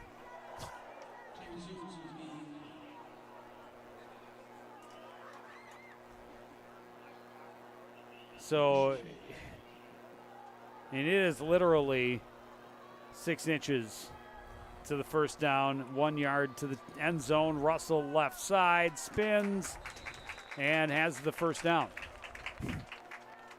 Yeah, as you mentioned, not much there to get that first down. So now 1st and goal from closer to the goal line than the 1. Yeah. We'll call it a 1/4 of a yard. It is a game of inches. Well, let's see if Tilke goes over center. Full house backfield, quarterback sneak, touchdown, Champlin Park. So the Rebels get the turnover and get points, exactly what they wanted to do.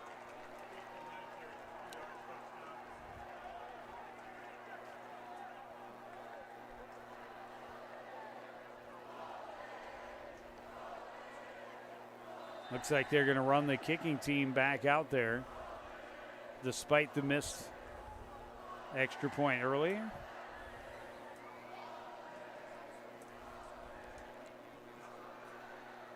Or maybe not. They will, looks like, line up and go for 2. Yep.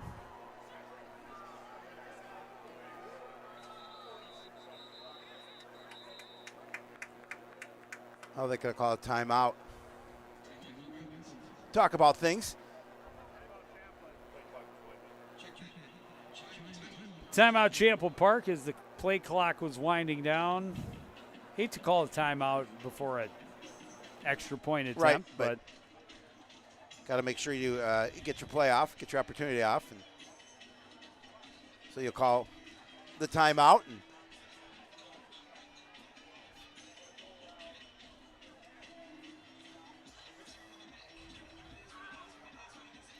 yeah, the Cardinals came out of the locker room thinking, hey, we're going to get the ball, we're going to run down, punch it in, have this gigantic lead. First play, turnover. 7 plays later, the Rebels have cut into the lead. Tulke out of the shotgun. Will roll to his left. Throws, that is tipped and incomplete. The attempt no good. oh, I understand why they went for it. Unfortunately, they couldn't convert.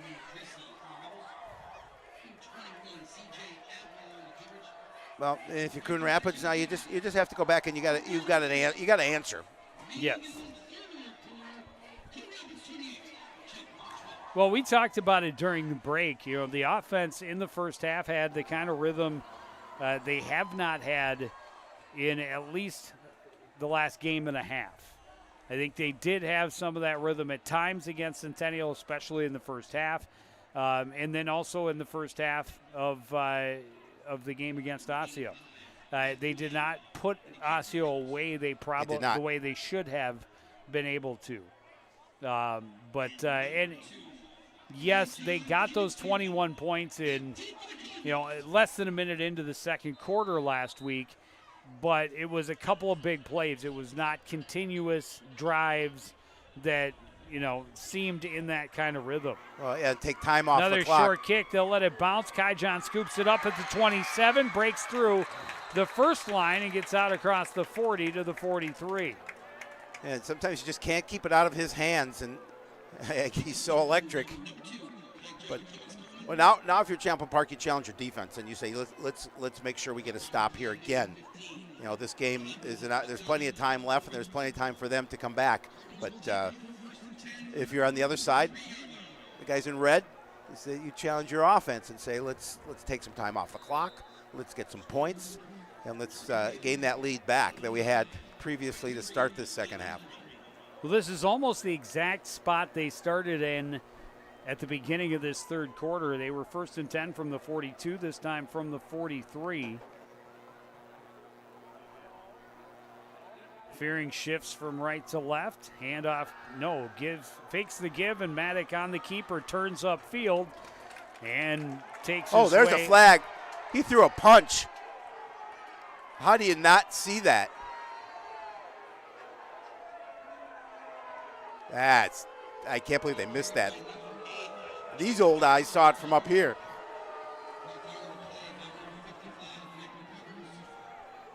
Gain of 8 into Champlin territory.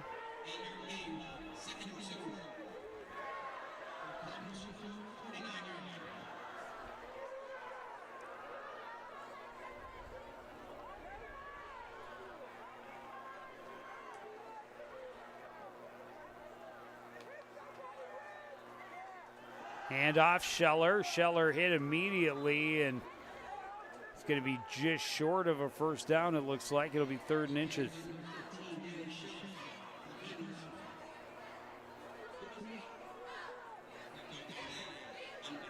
Oh, yeah, he's going to be really close. So they're going to measure? They're going to measure, yeah.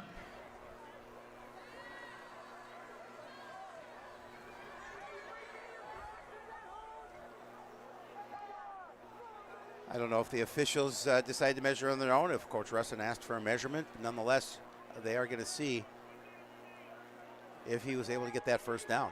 Here come the chains. Some of the best chain gangs in the country right here short. In Coon Rapids. Yep. They're known for it. Yeah, still about a foot short of a first down.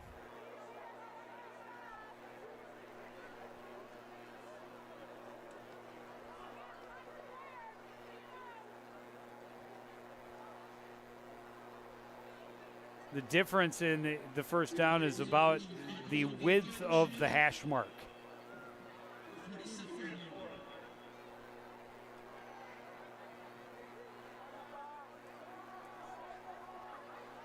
be 3rd and very short from the 47. There's a rely on those big boys up front to get you some forward push.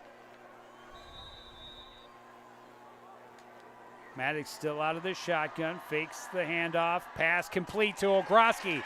He's got a first down inside the 35 to the 34-yard line. I like it. You put it in his hands, you let him get some extra yards after the catch. We have got a Champlin Park player down. Hate to see that.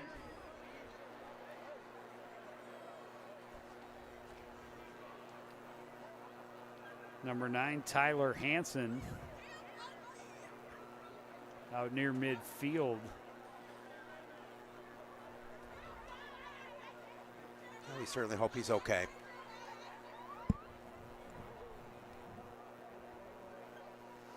And it gives the Cardinals offense an opportunity to gather on the sideline and talk some strategy. They've moved the chains once, but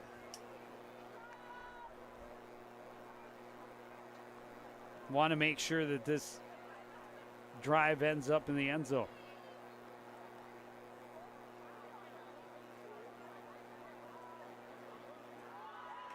Oh, good to see that. Maybe a stinger. He was holding his arm or elbow, stretching it out as he got up. Number 9. Number 9. Number 9. Number 9. Tyler Hansen, number 9. Number 9.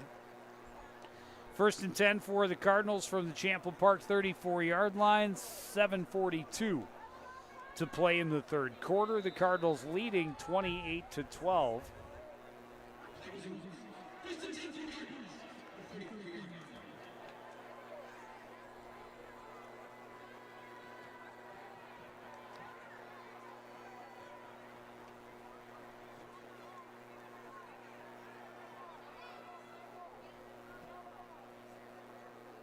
Empty backfield. Maddox steps up.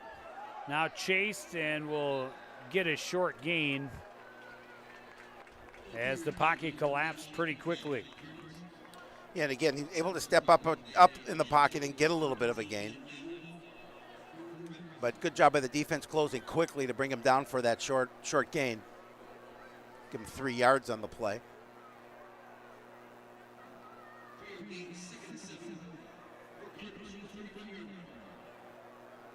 I'll take 3 yards on every down. Yep.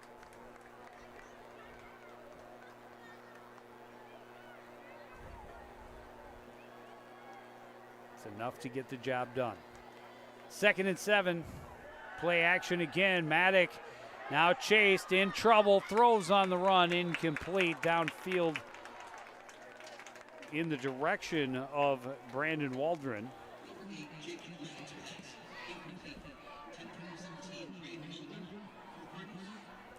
And it'll bring up 3rd down.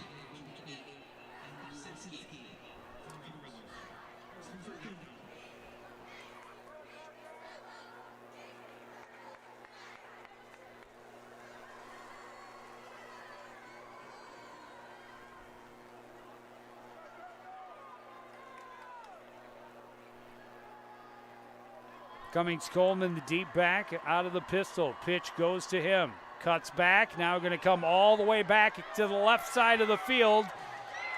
Grabbed at the back of the jersey, and that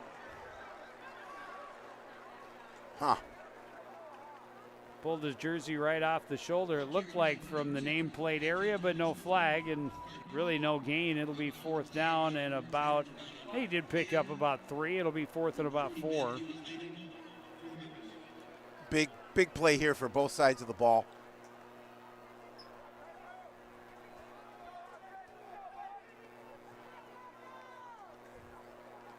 Ball at the 28.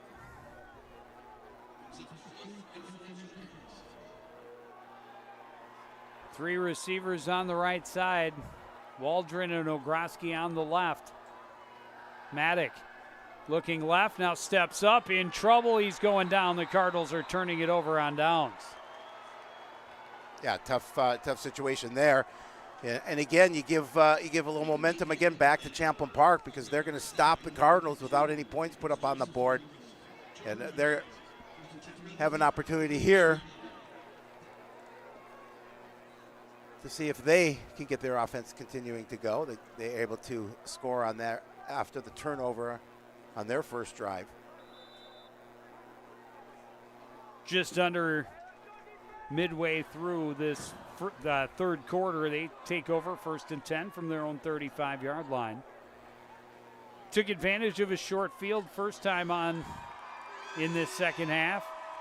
Handoff goes to Russell. Russell bullies his way up the middle, still going, and finally dragged down at the 43-yard line. Well, you got to bring him down.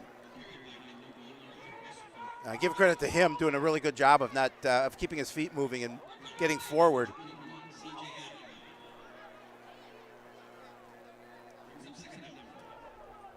Well, they put him out as far as the 44, so a gain of 9. Opens up the playbook quite a bit.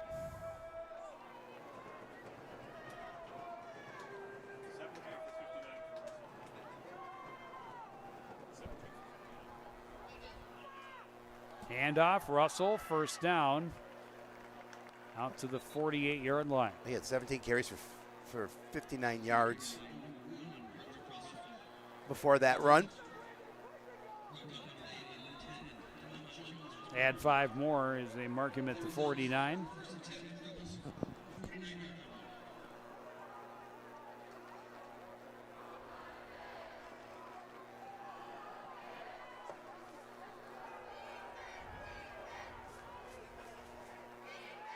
Handoff, Russell right side, cutting back into Cardinal territory, pick up another 5. You can see that that right side of the offensive line just doing a really good job of standing the defense up, allowing him to gain those 5 yards. I mean, you're going to take he'll take 5 yards of carry every time. It's even better than the 3 yards of carry we discussed just moments ago.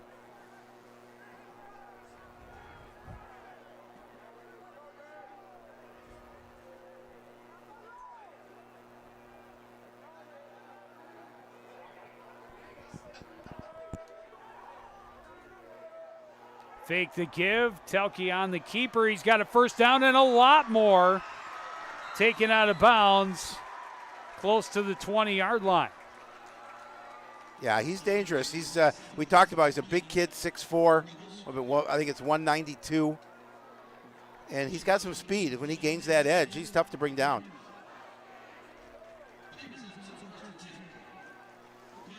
Ball spotted at the 19. And Champlin threatening here, an opportunity to close this to a 1-score game if they can convert, plus the 2-point conversion. Russell breaks free. He got a nice hole, round the corner into the end zone. Touchdown, Rebels. All of a sudden, Rebels right back into this one.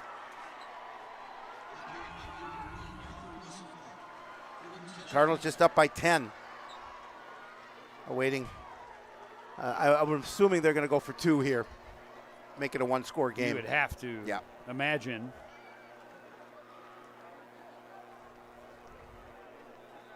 Be almost pointless to not. Correct.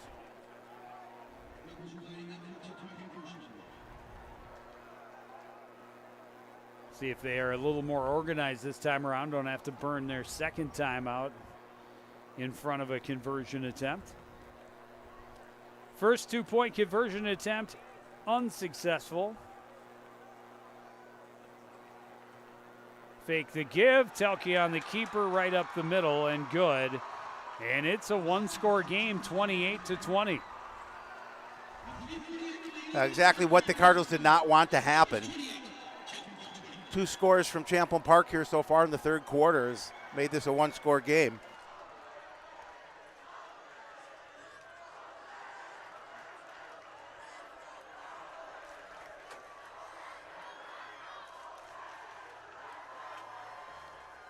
Well, now the Cardinals offense absolutely, positively, no doubt about it, must answer. Yes.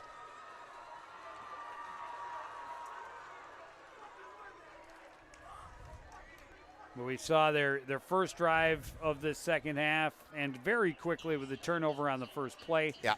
Second drive stalled out. Turnover on downs. And a very quick response. Just 5 plays to go, 65 yards. Well, Joe, one of the for keys Champlin Park. One of the keys for Champlin, Nick Keenan, head coach, mentioned to me, says we see a lot of their guys playing both ways. We're going to try and go at them and tire them out. High, short, end-over-end kick fielded at the 35, and Naipan stopped almost immediately. Short return. What number is Neopan? Number 9. Number 9. Number 9. Number 9. Number 9. Number 9.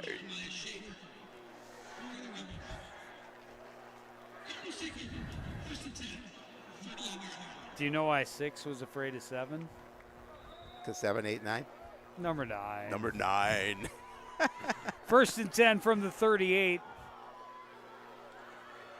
3 receivers on the left side for Jacob Maddock and the Cardinals. Kaijan, the lone wide out up top.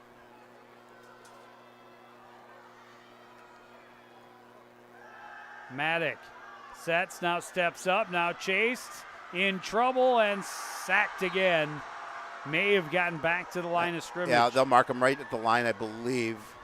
And again, good pressure by the defense, and that was the challenge to the defense coming out of the half. Is let's pressure them. We're better than the team that was down at the break, and so far they're proving that.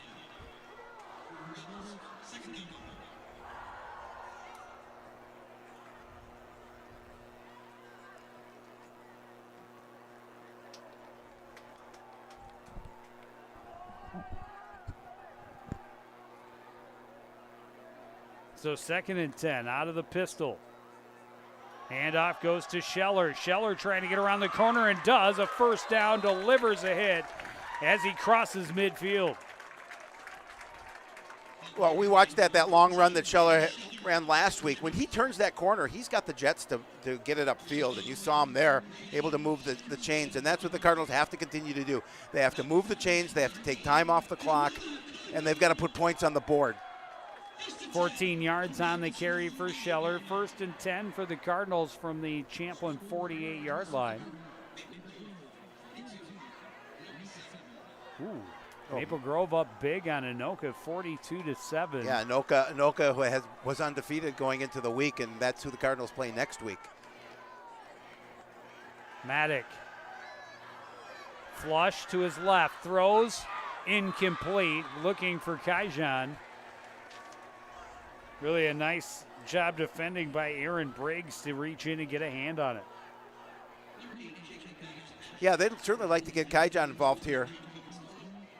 But as a defense, you have to know where number 2 is and get it in the hands of somebody else. But we've talked about it between Bogrovsky and Fearing and Scheller. They've got some pretty good offensive weapons. Oh, and Harold Berry. And Harold Berry's had a nice first half, correct? Couple of catches and factored into the offense for sure. Low snap, Maddock able to scoop it up, will just run ahead. Gets to the 45, a gain of 3, 3rd down.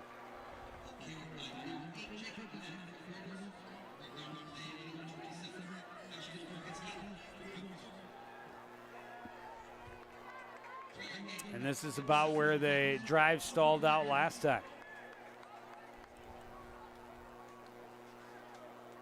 3rd and long, and then a 4th and medium.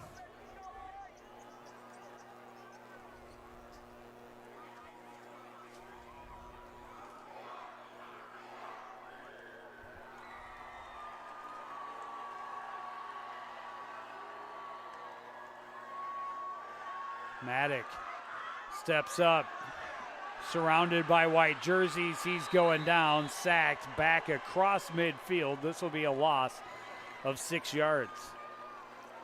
Yeah, and they're going to have to punt the ball.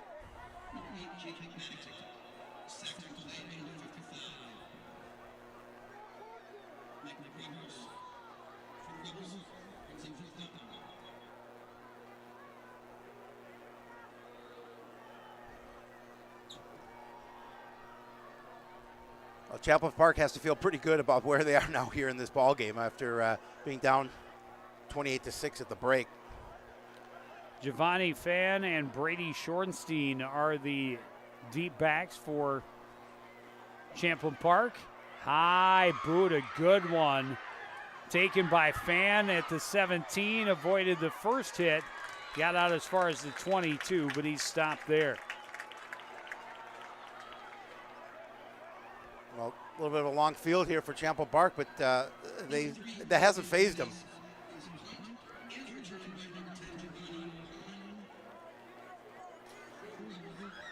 Again, the Rebels working to tire out that Cardinal defense.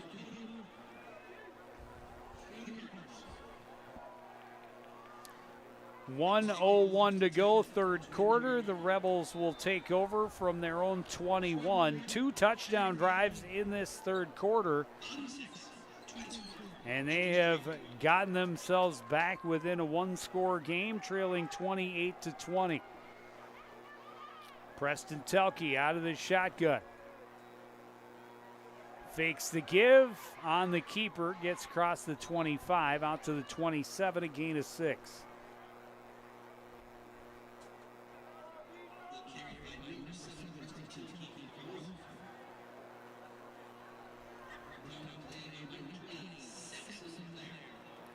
And the momentum has clearly shifted to the visitors. Oh, yes, it has. Here in the third quarter.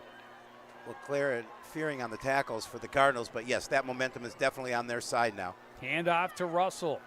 Gets some good blocking, left side, and has a first down. Well, I get that offensive push of the big guys up front for Champlin Park right now. Again, are winning that battle at the point of attack, and they're reeling off 5-6 yards every time they touch the ball.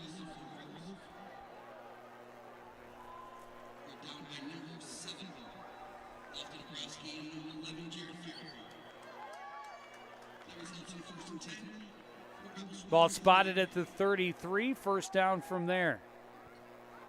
Telke up under center. Handoff goes to Russell. Russell cuts back, dives forward for a gain of 4, and that'll take us to the end of the third quarter. The Cardinals still have the lead, but the Rebels have the momentum and the ball when we start the fourth quarter after this.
Back at the Cardinal Sports Complex, starting the fourth quarter, Champlin Park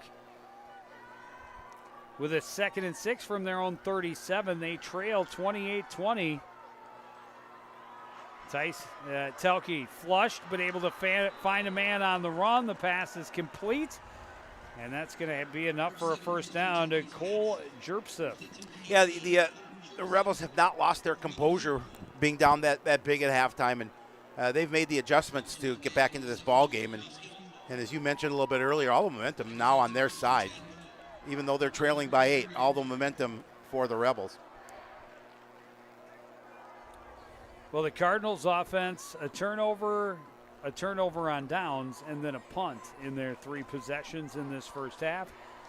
This is the third possession for the Rebels. Their first 2 ended in the end zone, and here's another big run for Arthur Russell. He'll have another first down into Cardinal territory at the 46.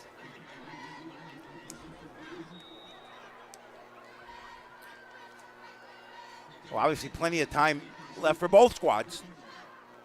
Well, the Cardinals defense needs to come up with a stop on this side of downs, on this drive. They were able to get a couple of takeaways in the first quarter. One when the Rebels were threatening early. Hand off to Russell, and he is wrapped up and stopped in the backfield by Samson LeClaire. Samson LeClaire has been a demon on defense all season. He's been all over the field, and you're seeing it again here tonight.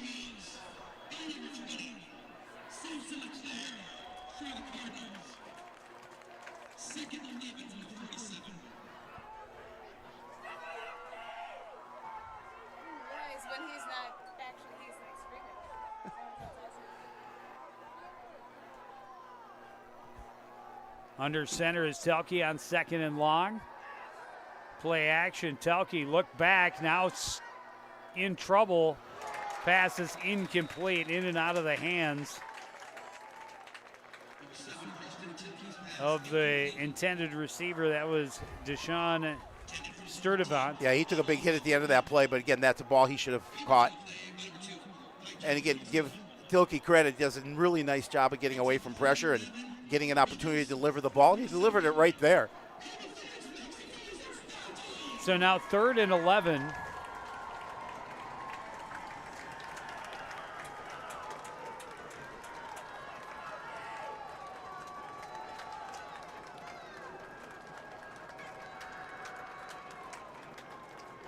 Telke out of the shotgun. Looks right now.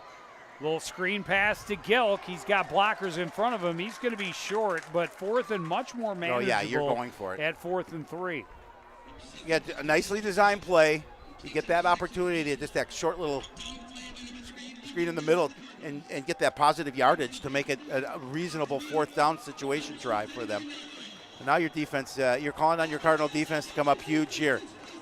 Well, and Telke has been able to draw him offside a couple of times in these situations, get free first downs. The Cardinals must make certain not to do that, but a stop here would be huge for the Cardinals sideline, for the faithful in the crowd, helping re-energize the home crowd, and a timeout called by Telke. That's their 2nd of this half. Yeah, we'll see if that comes back to hurt them later in this game. Now two timeouts here in the second half, but he saw something he didn't like, and sometimes it's better you take that timeout, even though you're going to be down to 1 to avoid on 4th down. Yeah, I think they were for the play clock. Play clock was running down, and certainly don't want to take the delay a game in that situation. Turn 4th and 3 into 4th and 8.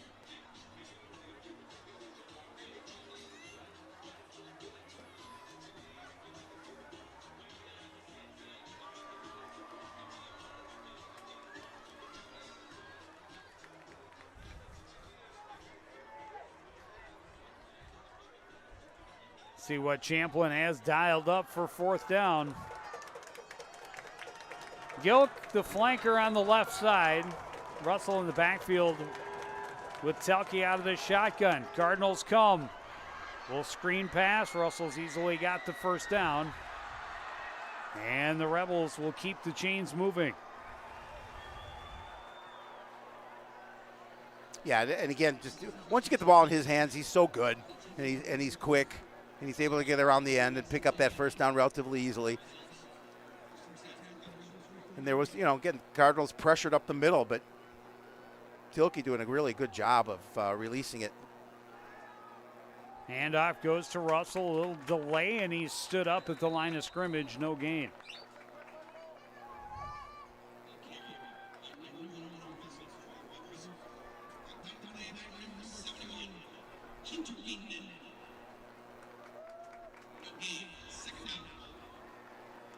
Cardinals are trying to shuffle guys in, especially across the front line. Give opportunity for players to catch their breath. And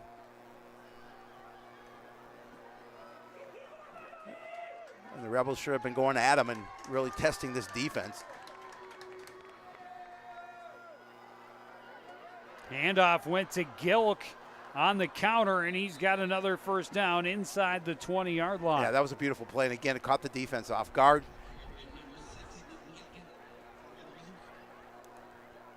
I mean, you're so concerned about Arthur Russell And Telke. And Telke, and that counter to Gilk worked really well. Gain of 11, 1st and 10 from the 20. Telke hands off, Russell right side, cuts back, another nice chunk. He's going to be close to the first down marker once more.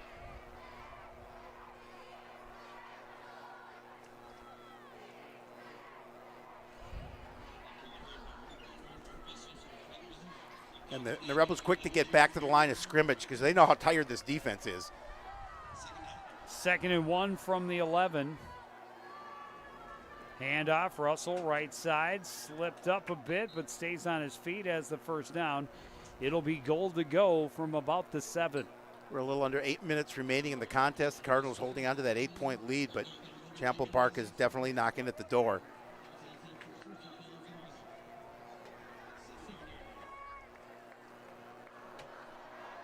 Keeping them right back at the line. 1st and goal from the 7. Telke under center. Hand off, Russell running left.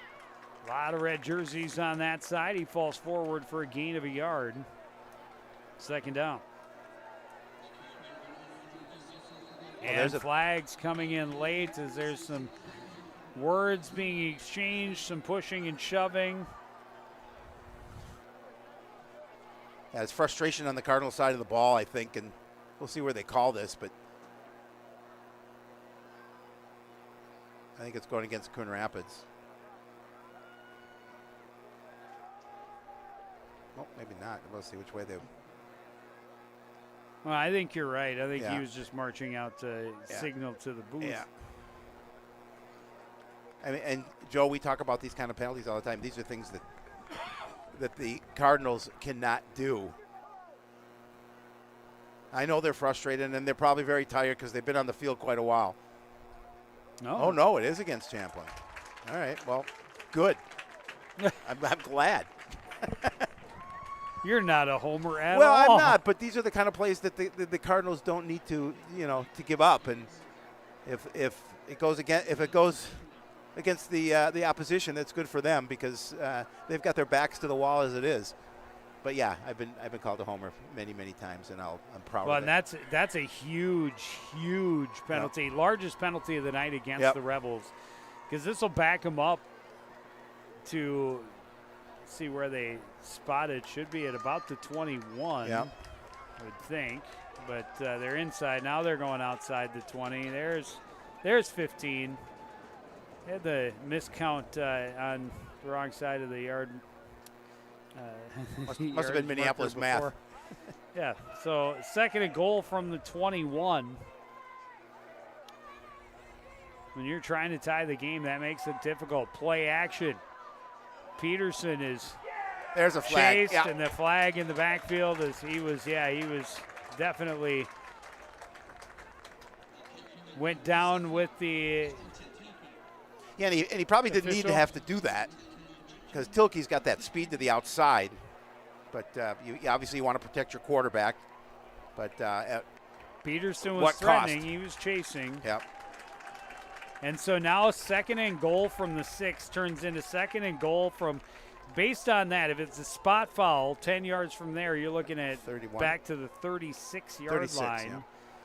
Yeah. Possible 2nd and goal from the 36. What's in your playbook for that? Not a whole lot. I know they used to write them up like that in Minnesota. Because they probably were never in that long down in distance. Neil Hennon is shaking his head. Nope. We just ran over everyone. So they put it at the 31. That's where I thought it would be at 31. Okay. Still 2nd and goal from the 31, 36. Doesn't matter. Does not matter. That's not ideal situation for the Rebels, who were rolling until the first penalty. They set up the screen for Russell. He's got a whole wall of white jerseys in front of him, but he's stopped short of the 20-yard line. It'll be 3rd down.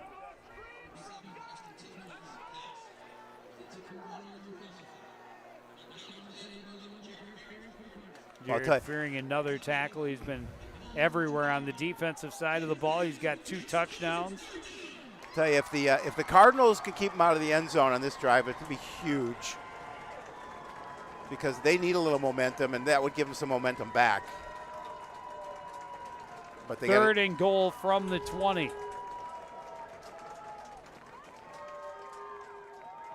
Telke looking left, sets up the screen to Gilk in the middle, and that gains about 5. It'll be 4th down.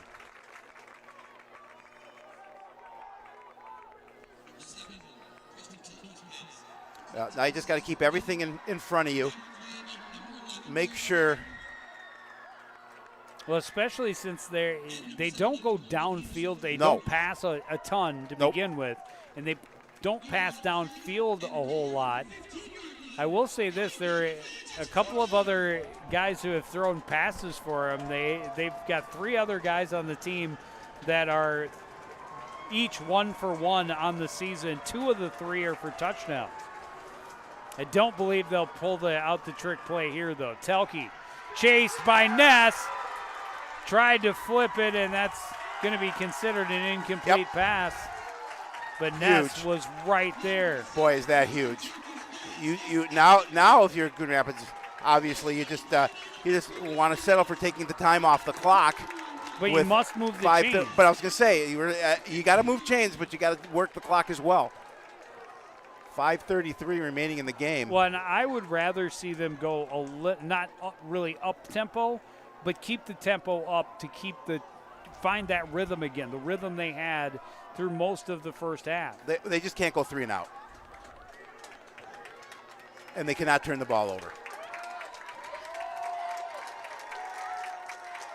Points on this drive. Oh, it would be huge. Huge. Points on this drive would win the game for them. But Number 2 is a threat from anywhere on the field. Anywhere. He is currently the deep back out of the pistol. Rotates to his left, handoff to Scheller. He goes up the middle for a gain of 7. That looked like a whole lot of face mask. A lot of face mask. How do you not see that? The entire Cardinal cheering section did. The coaching staff certainly did. Gain of 8. But you'll take the 8-yard gain. You'd like to add another 15 if you could. Well, of course. We're greedy. And we're homers.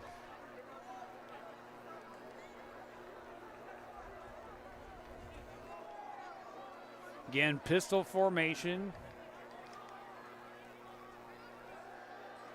Maddock rolling to his right, now pulls it There's a down, hold. flag in the backfield. He's able to avoid a tackle, get knocked out of bounds across the 30. But yeah, it'll be coming back.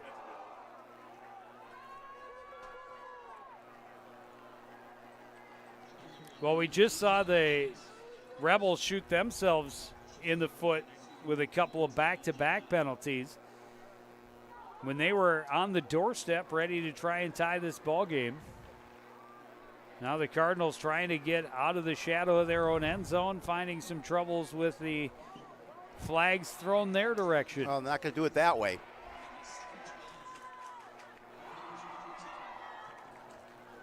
That's second in a whole bunch.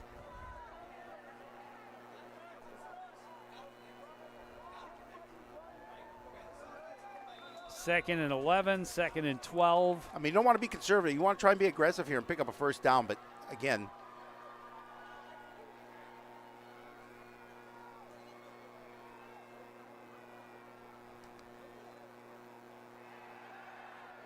looking downfield, wants Ogroski on the sidelines, incomplete, overthrown, 3rd and long.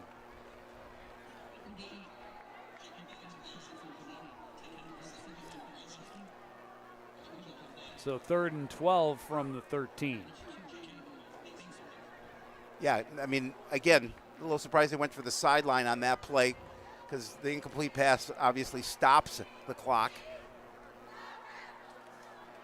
Well, this is a team that averages only like 66 yards of rushing per game. Yep. So that part of their offense is not Well, if you're going to throw, really found a rhythm. Screen pass to Kaijan, makes one man miss, makes another man miss, and he is gone. Goodbye, good night. The Cardinals have a 2-score lead Wow. just like that. An 87-yard Touchdown, catch and run for Kaijon Cummings-Coleman. Unbelievable. Unbelievable. I mean, and again, he makes a man miss, and you talked about it. You just said it. He's gone. Once he gets past that initial line, he has the speed to get to the end zone. He is so dynamic and so fun to watch. Love that young man.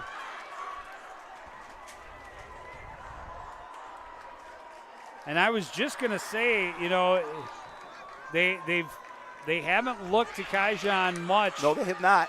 Well, and now's a good time to get your playmaker involved. They did just that, and he electrifies the crowd once more. Young's extra point is up and good. The Cardinals have a 35-20 lead. Amazing. Just amazing.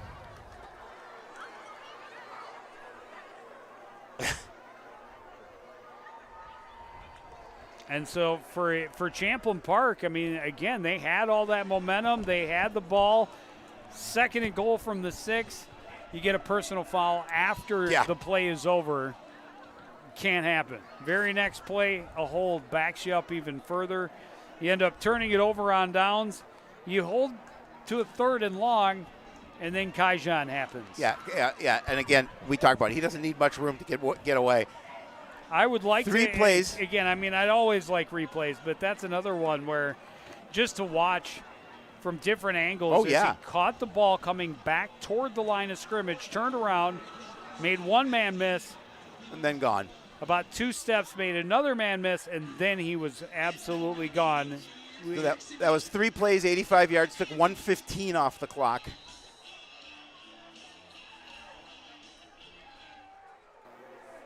Young's kick taken by Russell at the 18. Cutting back at about the 27. Makes a man miss. Oh, I'm sorry. That's Schornstein out across the 30 to the 32-yard line. So you look at the time, 4:09 remaining. And how unbelievably huge was that? You have a 15-point lead again. And the Rebels are certainly not out of this yet. No. Only having 1 timeout down 2 That hurts. scores. The timeout situation is not ideal, but again, this is a team that likes to run the ball, so they're not built for this type of situation either, really. A team that has not scored 35 points in a game this year. Pass is complete to Sturdivant. Just short of another first down. Yeah, and again, they want to work those sidelines to preserve clock because you mentioned just the 1 timeout. Clock continues to move. 2nd and 1 from the 41. Quick pass, left side is a little behind, but a good job adjusting, coming back for it for Jamel Chroma.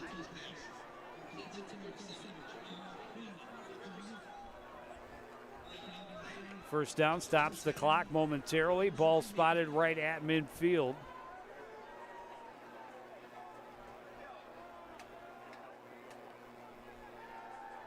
Delkey now pulls it down, wants to run, gets around a tackler, gets out of bounds.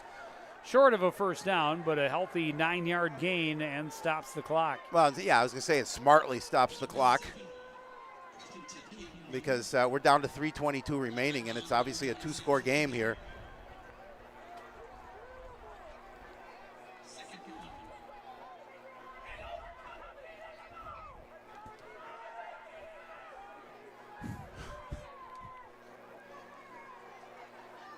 On 2nd down, Telke chased, rolls right, throws, pass is complete.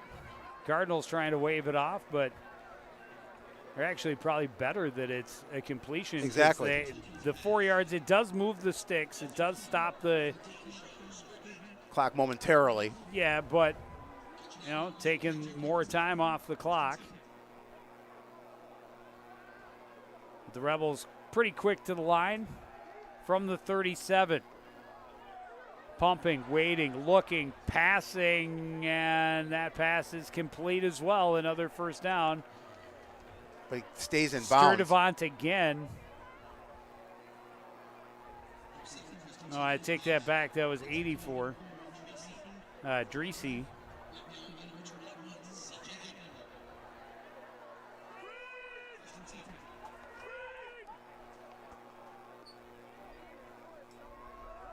Telke wants to run up the middle, tripped on his own man. Still going to gain another 9 yards, though.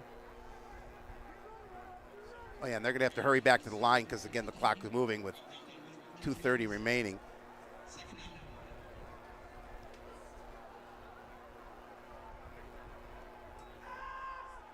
Telke looking to the end zone, chased, gets away from Fearing, rolls right, throws, end zone, touchdown. Kapitsky got himself all alone. Telke found him. Oh, we have a Cardinal down. Can't see who that is. It's one of the big boys. Yes, it is definitely one of the big boys. It's not over till it's over, Joe Yund. 2:15 remaining. And I would imagine they'll run out the 2-point conversion. They need one 2-point conversion, and they need another touchdown. But I would assume they will go for the 2-point conversion here. That was Hayden Skillings, but glad to see him come off on his own power.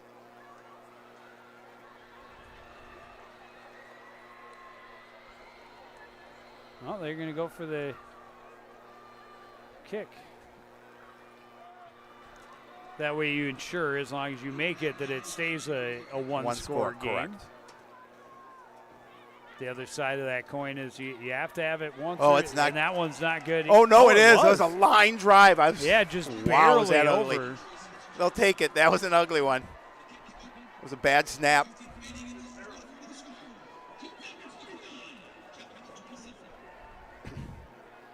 Well, now you got to get your hands team in there on the kickoff because they will try and do an onside. You think? Yeah, I would think. I would, unless. Well, they have one timeout. Yeah. Well, we'll see. Which means, should the Cardinals gain possession, they really only need one first down Correct. in order to kill the clock. Yep.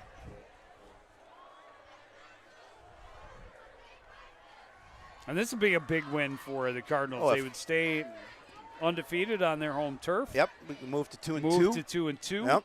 Within one game of the leader, because unless Anoka came back from a huge deficit against Maple Grove, the leaders are all going to be at 3-1. Right. Because that would put Maple Grove at 3-1. That would put Anoka at 3-1. We'll drop Champlin to 2-2. And in a tie with Coon Rapids. Correct. Centennial also, depending on what's happening in their game tonight, have not heard an update there. They would also be 3-1. As they were 2-1 coming into tonight's game. Well, the Cardinals are anticipating onside. I would think.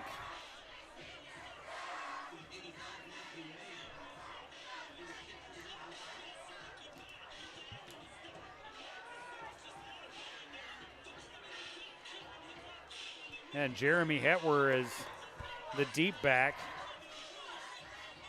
Just in case he's playing kind of safety, I think.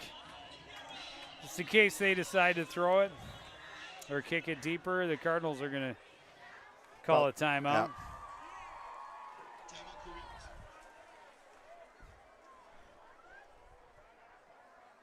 Yeah. Yikes.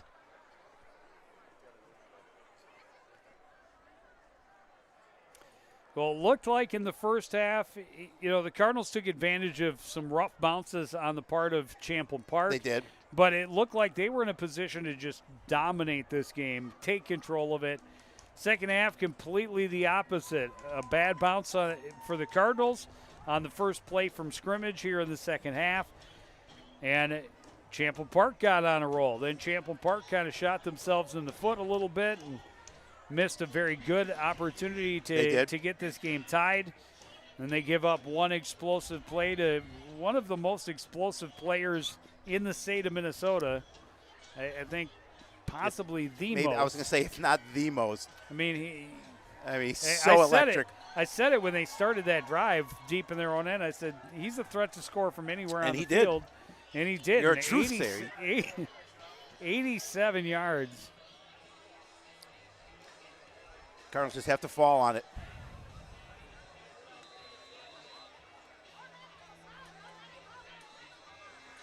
And they do. That one was. Oh, that should that get you. that should 15 be minutes. that should be a penalty. It should 100% be a 15-yarder.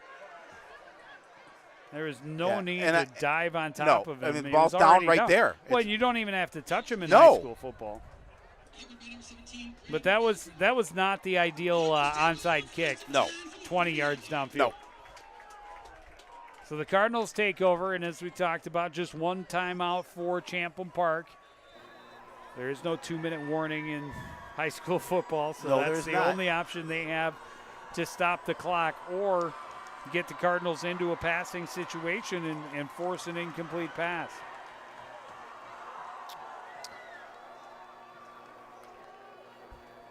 Cardinals will come to the line in that pistol with Kaijan at the back. Handoff goes to Scheller, left side. Finds some room, a big gain, and he may be gone. Down the sideline, Scheller to the end zone, touchdown. Wow. Wow.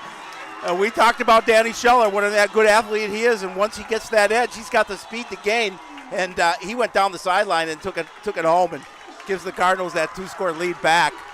Amazing. One play, 60 yards, and back to a 2-score lead for the Cardinals. Wow, Danny Scheller just with the amazing play.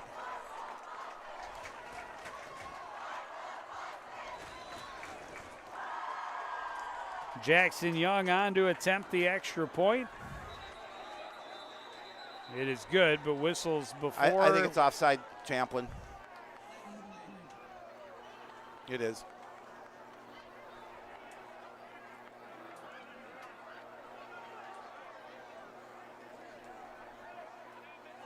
See, I think as the kicking team, you should have the option to decline that penalty. I agree. You've already kicked it through. I agree. Yeah, absolutely. Why make them do it again?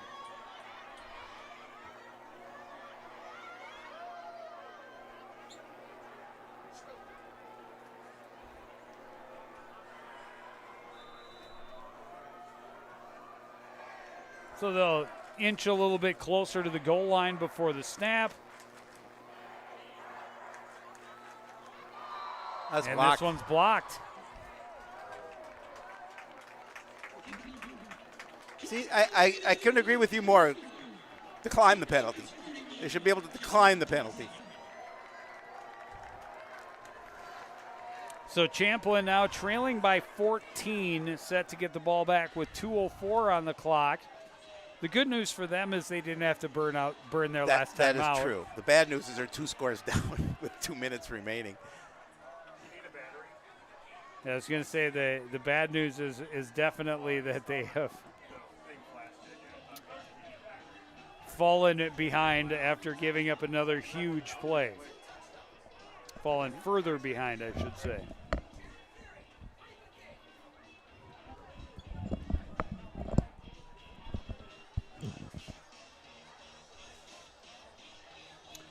Okay. This has been a wild one, Joe. The second half is just wild.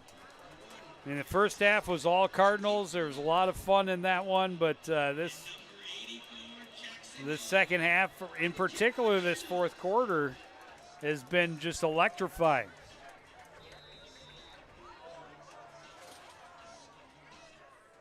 Young, low line drive, takes a hop, taken from the 15. This time it is Russell on the return. He avoids a couple of hits.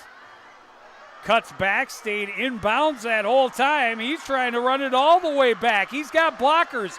He's got room.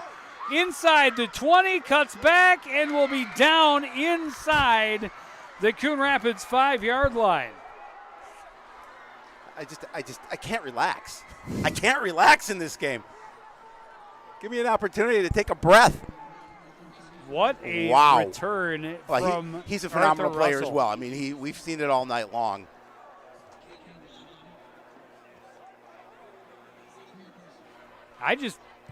I lost him in the crowd on the far side. I thought he had been forced out of bounds. And next thing you know, he's cutting all the way back to the near side of the field, and he found some blockers out in front of him. Yeah, and again, now it's going to come down to, if they punch it in, it's going to come down to another onside kick. First and goal from the 3. That couldn't have been a better situation for Champlin Park. Telke rolls to his right, throws. It was tipped, I believe, by Logan Ness.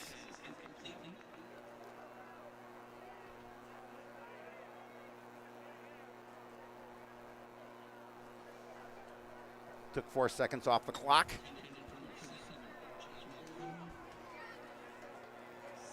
This has been a wild one. It's been a lot of fun.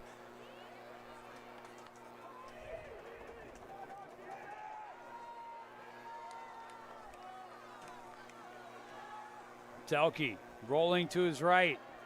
Will tuck it and run, and he's in for the score.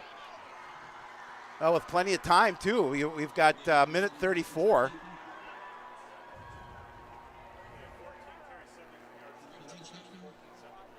$14 carries for 73 yards and 2 scores for Telke.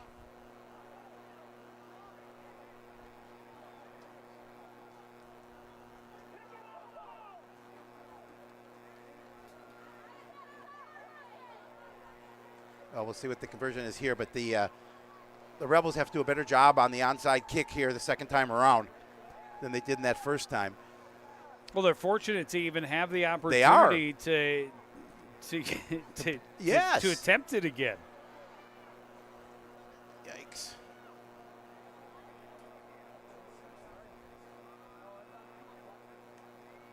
And as exciting as Scheller's run was, Cardinals might have been better off if he had picked up 12 yards, got stopped, forced them to take their timeout, and they continued to chew up the rest of the clock. Correct. I agree. But you're not going to turn down a two-score lead. No, when he hit that corner, I mean, he felt in his mind that he was going to hit the end zone, and he did. But you're right.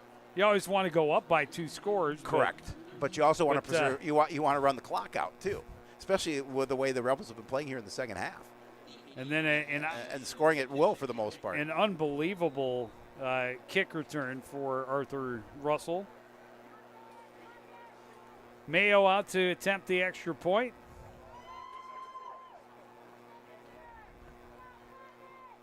Kick is up and good, and it's a 7-point game. I'll tell you, the football read on Sportsnet may take the entire half hour with all these highlights.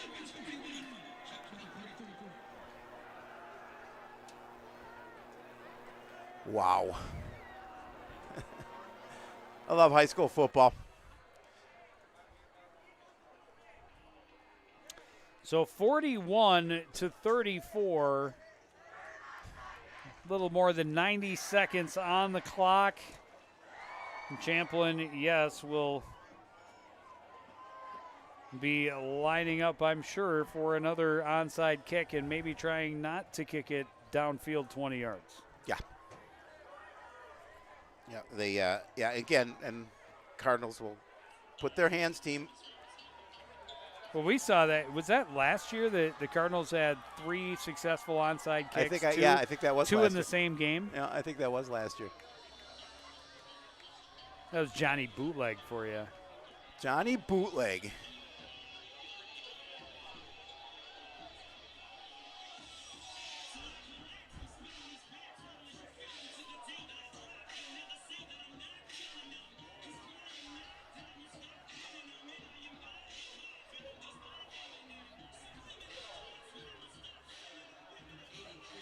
Yeah, it's a tough specialty play you don't spend a lot of time working on in practice, but it can be the difference in a game. It certainly can. If you are able to recover onside kicks, have a couple of different schemes that you can use on those onside kicks to try and throw off the defenders. But, 10 Cardinals between the 50 and their own 40. This one rolled, and it got away from Fearing, and the Rebels got it. Wow. And it keeps getting interesting, Howie. 1:34 on the clock. Champlin's got the ball. They still have their timeout and a chance to go down and try to tie this one up again. Oh, my. That is just crazy.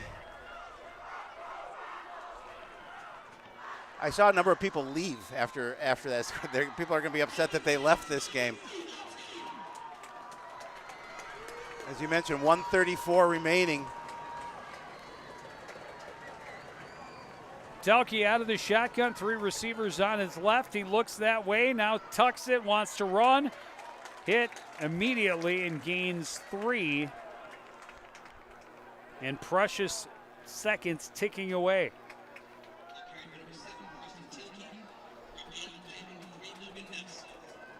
A lot of time ticking out getting this playoff. 2nd and 7 from the 41. Telke rolls to his left. Cocks and fires. That pass is complete. And down on the knee was Sturdivant, so it'll stay there, but it's a first down. And it briefly stops the clock again.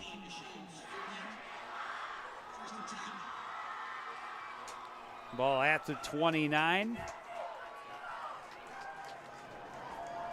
Quick spike. Yeah, good play. Just you'll give up the down to save that timeout. 57 seconds basically left in this contest.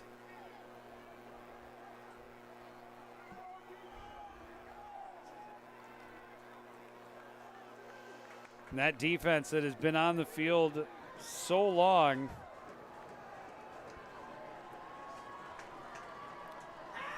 Telke rolling to his right.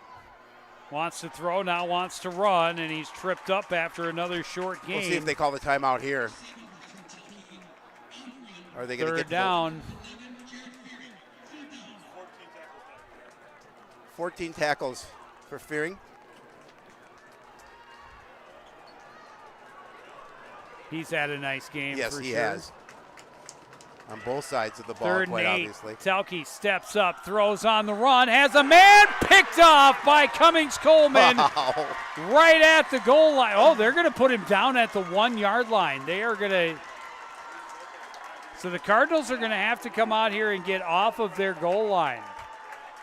Well, and the Rebels still have that timeout.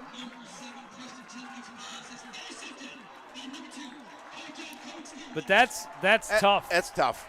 To have it in the 1 at the 1 as opposed to getting the touchback. Well, I mean, obviously you had to intercept that one. Yes. So whether you're at the 1 or at the goal line, you still have to intercept it. He did that a couple weeks ago against Osseo. Yep. Very similar. He's so far off the receiver, so far in front of the receiver, right, but he's able to get up and get to that ball. Well, yeah, because he uses his speed and obviously his vertical. This is one of the craziest games I've seen in quite a while. Out of the shotgun, now Maddock will come up to the line, and he got him to jump. How did they not call that? My God, he was way offside. Huh. Yeah. Cardinals will call timeout, tried to get him to jump, get that free 5 yards. I think it worked. I think it worked too. Everyone but the officials. Everyone in the stadium except the officials. Wow. Saw the guy clearly across the line. Now, granted, A, we're homers. B, come on. We're looking at it from an angle. We are. We're far away from it. They're right down the line, but it sure looked like it did look like their right end got across the line.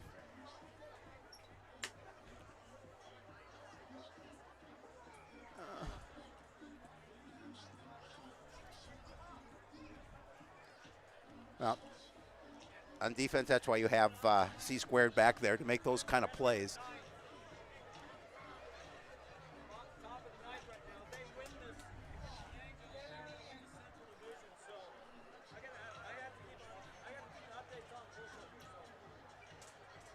You have to move the ball off the goal line. Yeah, you definitely have to move it off the goal line. again, we thought Champlin does have that one timeout. I mean, you don't even have room to take a knee. So Maddock on the sneak. And I'm sure there's they'll the timeout. call the timeout that's the because timeout. still probably not enough room to take a knee inbounds. No.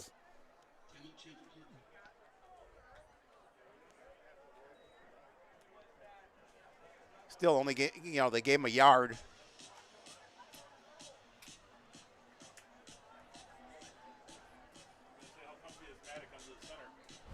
But another quarterback sneak and then a knee, and this game should be in the history This books. wild game should be in the books. 41-34. Just crazy. Well, obviously what looked like a Cardinal big lead at the half disintegrated, but yeah, and it looked like this one was going to slip away from the Cardinals, and then the Rebels, a couple of untimely penalties when they were knocking on the doorstep. Then a Kaijan explosion. Then they get the ball back and punch it in. right. Then Danny Scheller explodes. Then It's just it's amazing. another quarterback sneak, and Cardinals. It doesn't look like he got out far enough. He still might not be able to take any. Oh, I suppose that's they it. won't. Yeah, they They won't don't even have to run a snap it play. again. They don't have to run a play. And Wow, the what a Cardinals win. will hold on. What a win for the Coon Rapids Cardinals. That'll go in the books of one of the most crazy games we have been a part of. A wild one for sure, and a huge win for this team. Absolutely. As we talked about earlier, staying undefeated on their home field, a win over a very respectable opponent, one that they were probably the underdogs for. Maddock was 14 of 21 for 269 yards, 5 touchdowns, and an interception. That's a good one. It's a nice night. That's a nice night. Two touchdowns for Fearing, an amazing 2 touchdowns for Cummings Coleman. Yep. And then Scheller, the 60-yarder as well. And I think the 5th passing touchdown was Harold Berry, if I'm not mistaken. So getting some different guys involved. Just a fantastic night. An amazing game and win for the Cardinals. They moved to 2-2. They will host the Anoka Tornadoes next week, who were undefeated coming into this week, but most likely have lost now to Centennial, or to Maple Grove, rather. Yep. Centennial, it looked like, is They getting won. the win over St. Michael. Yep. Blaine So won big over Osseo. 3 teams at 3-1, 3 teams at 2-2. But that is going to do it for this edition of CTN Sports. I want to thank everybody out there for joining us and continuing to support everything we do here at CTN. For the entire crew, including Howie Shapiro, I'm Joe Young, saying good night.